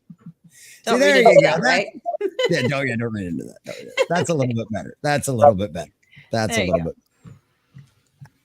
bit. That's great. I love it. So yeah, we had fun with that. You're saying the Olympics opening ceremony wasn't a mockery and they did nothing wrong? Then why'd they remove their own video? Why'd they remove their own video if there's nothing wrong? Curious how that works. We're saying like, yeah, we're artists and we don't care if it offends people, this, that, whatever. And then they're like, oh no, I mean, it totally wasn't that. It's like, also, okay, noted. Now do Muhammad, right? Yeah. No. Well, shit. when I think about the Olympics, I think about the recurring effort to stretch and exceed the bounds of the human body. What's the maximum height and distance we can jump and leap and perform? And nothing epitomizes that, more than this fat blue guy. Well, also in 2014, the French had the Olympics as well, and they did they did an opening ceremony that had all to do with the history of ballet. You know, that amazing piece of dance that exists all over the world now, but came from the French. It was that moving art piece, right? And it was like they're all statues. I don't remember completely, but I remember that it had something to do with like some of the top ballerinas, and there were some people who come out of retirement to be a part of it, and it showed like the history of ballet or something like that. I mean, I'm sorry. Very cool. The French have plenty of cultural shit they can celebrate. Oh, no, that wasn't France. That was another country that did what I'm thinking of. They had ballet elements though, so I'm getting a little mixed up. But you got to push the satanic agenda. Bolshoi and the Muskiev are amazing. No accident, right? But I mean, it's amazing in Russia. There's a couple South American ones that are really amazing. But all of these places, ballet started in France. France can claim that cultural piece that has been accepted and beloved all over the world. No, let's talk about the reign of terror, cutting off people's heads, and a random blue dude who's supposed to be Dionysus, who was never blue. Right. Yep. Funny how that works. There were none of those people, none of those beings represented any of the ancient pantheons, because I've done that study and no. No, they represented Satan. Yeah. Oh, white dudes for Harris. What are they? They were once men. I love that. I saw that one earlier. That's I fucking love it. I love it. I love it. Titty butt face. No, that's tiny but fierce. Good stuff. It's tiny but fierce. The screen's kind of small right now. You'll be able to see it easier. Titty butt face. Titty butt face. I was once willing. From now on. No. I was once willing to give my life for what I believe this country stood for. Today, I would give my life to protect my family from what this country has become. Fair enough, brother. Amen. Fair enough on that one. You die, you get to heaven. All your best friends are there. They're waiting for you to start a D&D session. J.R.R. Tolkien is the DM. Yes. Oh, dude, that would be the most amazing thing ever. That would be like, given it would take you 20 minutes to wait for him to get done describing the valley you're walking through, but still, it would be worth it. So you have all the time in the world. It doesn't matter. That's true. That is true. I just light up and just sit there. Go ahead, Tolkien. Keep on telling me all about this beautiful cavern we're walking through. Come on, buddy. But Jesse, after he lays the table, you turn to the other guys and you say, you have not seen what I have seen. Yes. And after he's given you the proper name and genealogy for every single tree in the forest. Yes. I love that. I love that man to death. If anybody that does not believe I don't have a passion for Tolkien, just go watch any of my videos on Rings of Power. Okay. Watch the one that I dropped today at 4:00. Trust me. Okay. But like, God bless that man. Yeah. Holy cow. Did he get a little too deep a few times, for the love of heaven, man. And for all those concerned citizens who are saying that liking Tolkien is a sign of the alt-right, please keep doing that. Do that all day long. Do that louder. Keep doing that, please. Dude, that is the first video I have ever gotten any decent views on Rumble. And I think that's only because it had Rachel Maddow's face on the thumbnail and had her name in it. I got over 500 views on Rumble on that fucking video. I never get more than like 20 views on Rumble. But that, and then of course that one didn't do very well at all on YouTube, of course. But yeah. Hunger Games. France withholds high quality protein from Olympic athletes, pushes plant-based foods. How's it going? Olympic Games ditches woke approach as steak and eggs are flown into athletes' village after major complaints from stars. Yeah, I'm sorry. Athletes are freaking, they're machines. You have to put the right shit into them. And these are people who are obsessive about their food and have been their entire lives. It's crazy. Oh, yeah, absolutely. Absolutely. Yeah, I'm kind of like that. And I've got all the injuries of an athlete with having no athletic skills. You value property over human life. You're the one risking your life for it. Yep. Touche. What do you think the pirate arc of the campaign will be like? What the pirate arc of the campaign is actually like? No, I have to say, I'm wanting the top one. The bottom one would be a lot of fun. Oh yeah. Oh yeah. Sure. Oh yeah. Hey, it's that thing from the Muppet Show. Yes, good job. Treasure Island. And that's actually the best song in Muppet Treasure Island. I've never seen it. We've got cabin fever. I love that one too. I do love that one too. Oh, that would be great. Look, his brain. Ooh. Oh yeah, the brain. Yeah, I was gonna say it's kind of dark, and then you're like, it's his brain. Who's to the left of Harrison Ford? Who is that? That's David. That's the guy who played Vader. Oh, okay. The other guy played. Other guy's Chewbacca. Yeah, and this is Chewbacca. Yeah, and then that's one of our Ewoks. That was R2D2. R2D2. Yeah, yeah. Earthquake detection kit. I like that. It would work. It would work. That's actually funny. Yes, Wizards of the Coast and tourist posers got me salty about some. I never thought about it until now to post this, hoping one of them will see it and flip. If you don't know, stay out of D&D. Dragonborn among all races been through enough. Oh hell, this one's really, really small. I hate it. Oh my. Oh my. Okay, we're gonna. I'm just gonna go down and read that one for you. Man, it says I live here now. I hadn't noticed. I guess he wants to go live with his big titty dragon queen. Man, I don't want to see Levistro's hard drive.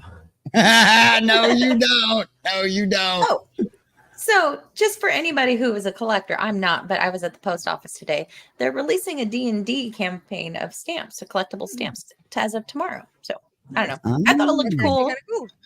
There might be other people that think it's cool. There you go. Yeah, if it wasn't for everything that Wizards of the Coast and Hasbro has done, yeah. Words can't even describe how beautiful you are. Thank you, but numbers can. 3 out of 10. Ooh. She's mean. That was really mean, man. Damn. So that must be Sauron's fortress. You think maybe he's compensating for something? That's what we need. That's the crossover we need. We need Donkey and Shrek to go into Mordor, dude. That's the crossover we need. Oh, that would be great. That was one thing I didn't make. There was a Shrek rave one of the evenings for Comic-Con this last weekend. There was an entire bar. Everyone was supposed to come as close to Shrek costumes as you could, and it was a Shrek rave. Ooh, wow, that's great. Sounds really disturbing. Yeah. Oh, good Lord, these two. Yeah, I'm so glad I don't pay attention to much outside of the Fellowship as far as content creators that don't directly involve I don't know, Warhammer. So it's like I've heard the name Morse Critical a million times. I have no fucking idea who he is. I have no idea who this fucking idiot is over on the other side either. And guess what? I'm happier. The only time I've heard his name. is like Jeremy D-Day Cobra saying Moist Critical. That's the only way I even know the dude's name. I mean, I've seen some of his videos. I followed him a little bit, but what a creepy ass. I hadn't recently, and he hadn't said any of this on that in any of the videos I'd watched. So yeah, they had a debate, and it was cringy because like I hate it when people make me kind of defend somebody that I hate because their take in particular is so much worse than the bad takes. It's like, oh, stop it. But apparently Charlie Moist Critical, he's a huge YouTuber. He has multiple channels and stuff. Oh yeah. He's apparently taking a step back from all the online stuff for a bit, waiting for it to calm down, I guess. So. Well, I mean, he's connected to a comic book. He's connected to a video game or two, I think. He's got some major sponsors that pay him major bucks for a lot of different stuff. So if this did come out and get cringy, yeah, he's got to save his ass, or he's going to lose all of that. Well, and this is the problem. This is the problem. Why did you get in the middle of this? Why did you get into that debate? Why did you go in there and have that conversation? There was no fucking reason for him or anyone else to get involved in these conversations or stick their nose into this shit. Why? Why do you do it? And that's the thing too, because he has sponsors, because he has those sponsors and he has those connections, he's very limited on what he can say. He can't go into a debate with, honesty or his actual opinions. He has to stick to the talking points that are above his monitor, right? So he's set him up for a big time L. And that I don't watch the debate. It's painful. It literally hurt. You don't have to convince me. I'm never watching that shit. He's got a big fluffy white cat too. A lot of times the cat comes on screen. I've heard about the cat. I've heard about the cat. I've seen pictures of the cat. Oh God. Yeah. Yeah, pretty much. Well, California dreaming these days. Yeah. That Barbie's too clean. Oh man, Canadian hospitals aren't even hiding anymore. Ouch. It's so wrong. I know, right? Oh man. Just not be sign makers. No, there's too many of these that come out that are just you should have had a different job. unless they're trolling and they're just like these people are stupid enough to buy it. There's that. It's the Chernobyl guys shoveling the pineapple off the pizza. It's the Chernobyl guys. After the meltdown. No. Yeah. Heroic Italian volunteers removing the pineapple slices from contaminated pizza. Lavistro, how dare you? How dare you? I love pineapple pizza. I love pineapple by that. But you don't like you're officially welcome back here anytime you want. If you want a permanent spot on the panel, you're welcome. Fucking pineapple pizza for girl right there. Yes, thank pineapple you. Pizza gang. Hey man, it's cool. But Tiny does not like black olives on pizza. I think that's I do. Yeah. I don't actually have a problem with black olives. Wait, you got all over me one time about them black olives. No, you're thinking of somebody else. That's another Jessica. We're everywhere. Yeah, there's a lot of us. It was you. Confused. It was I'm sorry. I'm not that much Dane. I don't care about black olives at all. Oh, you gave me some shit a while back. It was not me. All right, save your couple conversations for later. The human has been working from home the last couple of days, and every so often they let me participate in the video calls. All the other humans cheer when they see me. I'm the only thing holding their company together. It's a dog. It's hilarious. I love it. I love it. Whoa. I can't stop laughing. Poor baby. Grief, man. That's really wrong. That is so wrong. The head. I hope that's not real, but my God, it's gotta be Photoshop, man. Yeah, I think that's Photoshopped. My God. Wait, no. Jesse, go back up real quick. I want to see the thoughts of dog. What was their account? I want to follow that. Oh. Dog feelings. At dog feelings. There you go. Dog_feelings. That's a good idea. I post so many I post so many demon women because I think it's funny to take something of such unimaginable pure evil and then add a demon to it. Not wrong. Nope. Hey man, my ex-wife. Hey, you know what? Aww. I'm kind of 978 subs, 22 away from 1,000. Share it out on all your social medias, boys and girls. We're almost there. Look, 1,000 men says pineapple on pizza is good too. See, 1,000 men, you're welcome back here anytime as well. Look at that. But yeah, I love that. You know what? I'm actually kind of okay with this. I'm a huge Nightmare Before Christmas fan, so I'm actually kind of okay with that. I hate the fact that Disney fucking owns it. I'm your dungeon master, not your therapist. Oh yeah.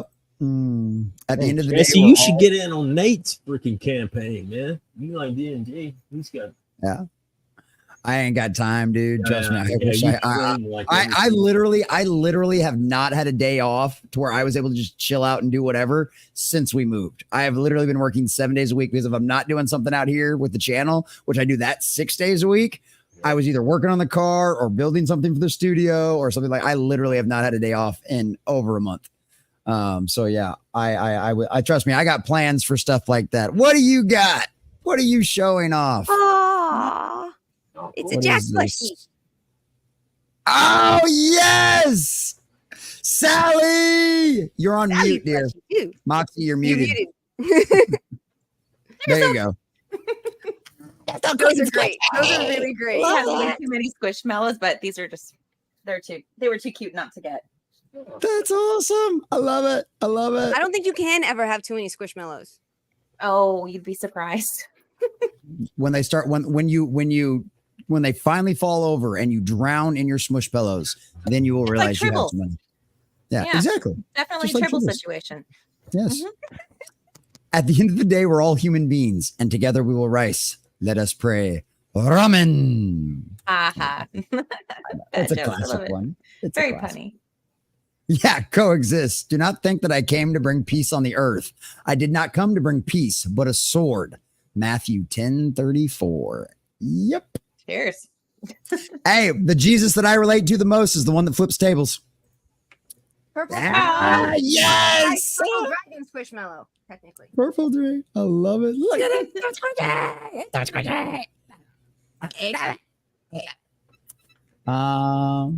6 feet, 7 figures, 8 inches, or keep it moving. Her. Yep. Yep. That's all those profile paintings on Tumblr. Those who give us pizza to get little temporary abs deserve neither pizza nor those who give up pizza to get little temporary abs deserve neither pizza nor abs. Benjamin Franklin. Beautiful. I love it. That's why I will never have abs. You eat pizza and be ripped, man. You just got to do cardio. Beer is proof that God loves us and wants us to be happy. Amen to that. Aladdin taught me that good things happen to those who rub one out. Oh man. Kermit for president. Rudai. Oh, that's great. Muppetosis. I was watching our boy Caleb stream Magic the Gathering earlier before I jumped on here. A woman sleeps with 20 guys. She's called a slut. But if a guy does it, gay. He's definitely gay.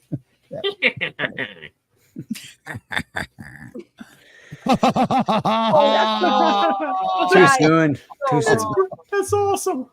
Oh yeah. That's great. Don't forget Jim Jones was actually a Marxist-Leninist. Don't forget that. Don't ever forget that. Olympic officials admit concern over North Korea bobsled. North Korean bobsled. Oh, that is great. I love it. And here we go. The championship of ping pong or table tennis, whatever. The South Koreans and North Koreans all started taking selfies with each other. And because they were on the podium, their like handlers couldn't stop it. So like you can you could get some video of like the handlers standing off to the side, like waiting to drag their people away from the other side.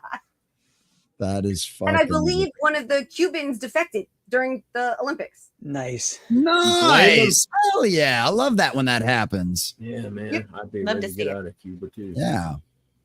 I do. I absolutely do love that. So yeah, that's our Burger King boys and girls. Yeah. Stunning and brave. Stunning and brave indeed. Holy cow. So that is fucking great. That's a Whopper. I think in French, isn't it the Le Royale? The Le Royale. Yes, in French it is the Le Royale. Oh my God. That Le was Gros. Le Gross indeed. Kick. What's up, John? That's great. Holy cow. All right, boys and girls. Well, I think we're going to start wrapping it up there. It's been great. We're almost at 3 hours. I got another show after this. I got to go track down something to eat and all that kind of fun stuff. But I'm going to let these beautiful, fabulous, and wonderful people tell where they can find you at. And because guests are special and not just special ed, we'll let them go last. So speaking of special ed, Diesel, what are you up to, buddy? What you got going on? How's everything going? What do you got? What are you doing next? Sunday, 5 p.m. Central, Iron Oxide and I are going to start Space Jockeys, Episode 1, All Things Alien. Hell yeah. There you go. Fuck yeah, that'll be dope. That'll be good. So, yeah, because I know you guys have been talking about that for a while. I got the little intro and everything else going for that, so that'll be dope, man. That'll be good. Is it a compilation show, or are you talking about any specific movie or show in particular? Well, just Alien in general. I think we're going to go over maybe just aliens, maybe talk about Romulus, but probably hold off until we go see the movie. But I just, we were trying to come up with a topic because we're doing everything like movies, TV, comics, toys, collectibles. Anybody wants to come on, or we have people on that can talk about something they're interested in, show off their collection, just basically good stuff, focusing on good stuff because there's so much just bleh out there. And there you go. Got some fans already. And as I'm just Aliens, one of those other things that I'm kind of mildly like mentally obsessed with, that I figure I can put together a few pictures and go over some stuff, and I can just go off the cuff and see what happens, man. Hell yeah. Sounds like a good plan. Can't wait to see it. Can't wait to see it. All right. Speaking of things we can't wait to see, Tiny but Fierce. What do you got going on, my dear? She might not be here right now. Jason.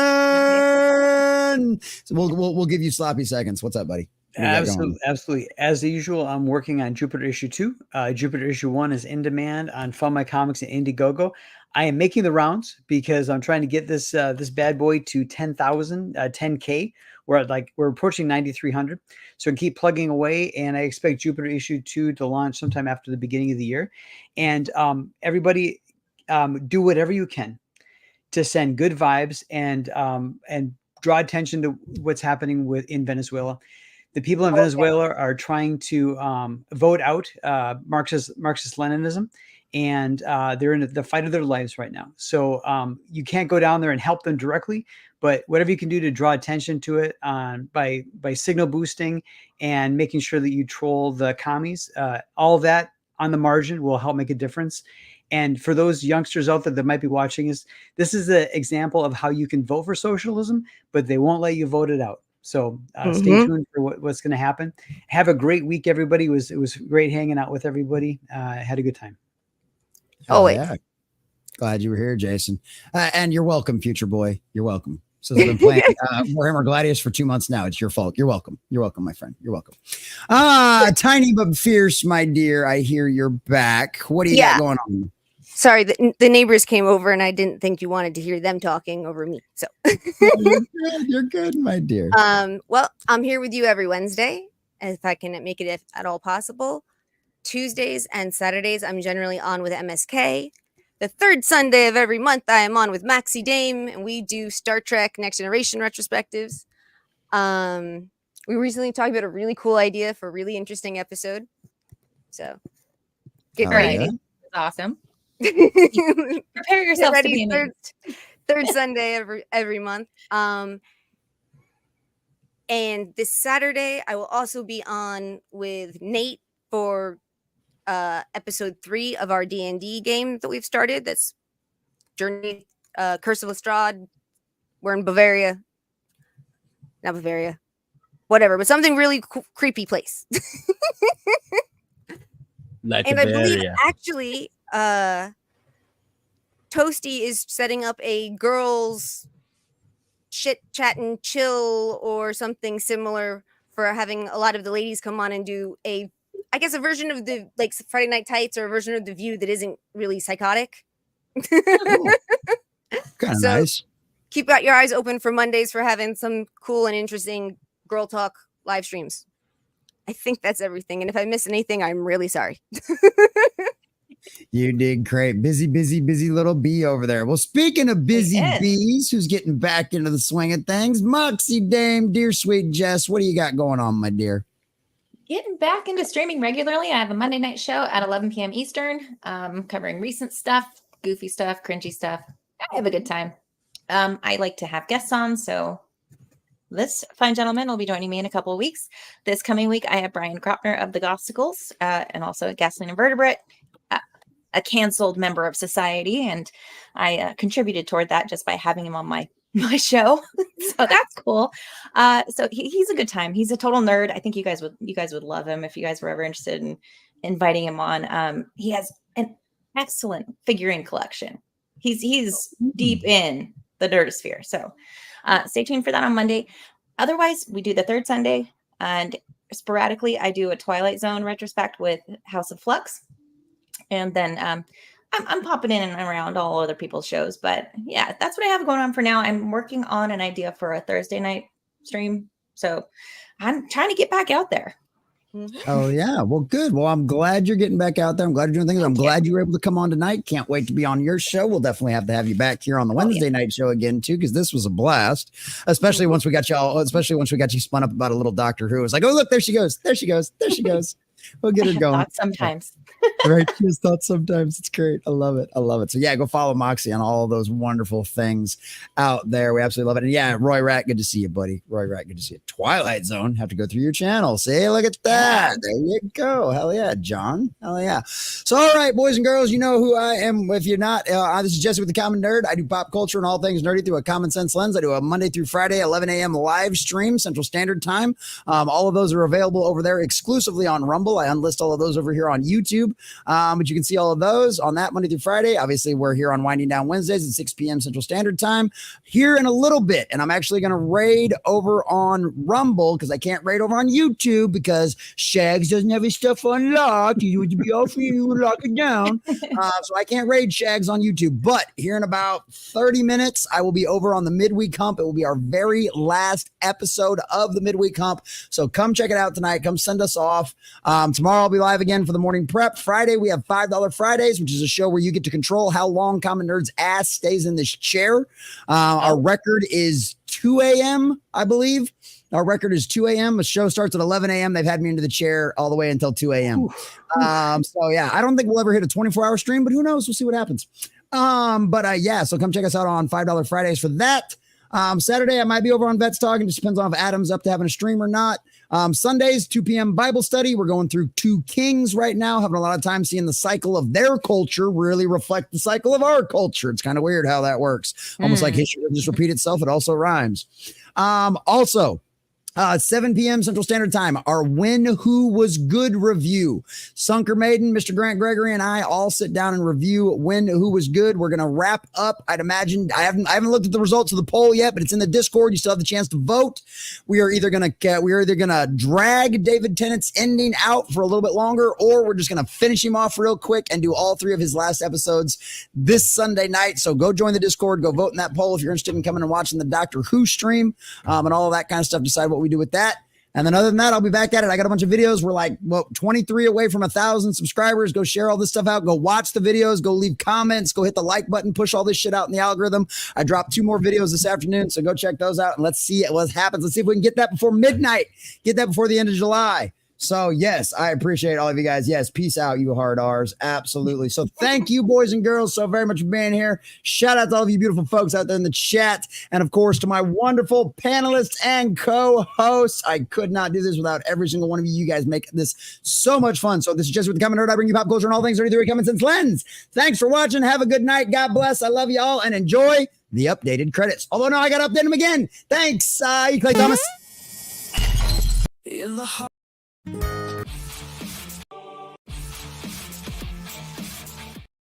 Yes, I boomered the fuck out of that. I got too many damn videos here. Have a good night. I'll see you at the Midweek Hump.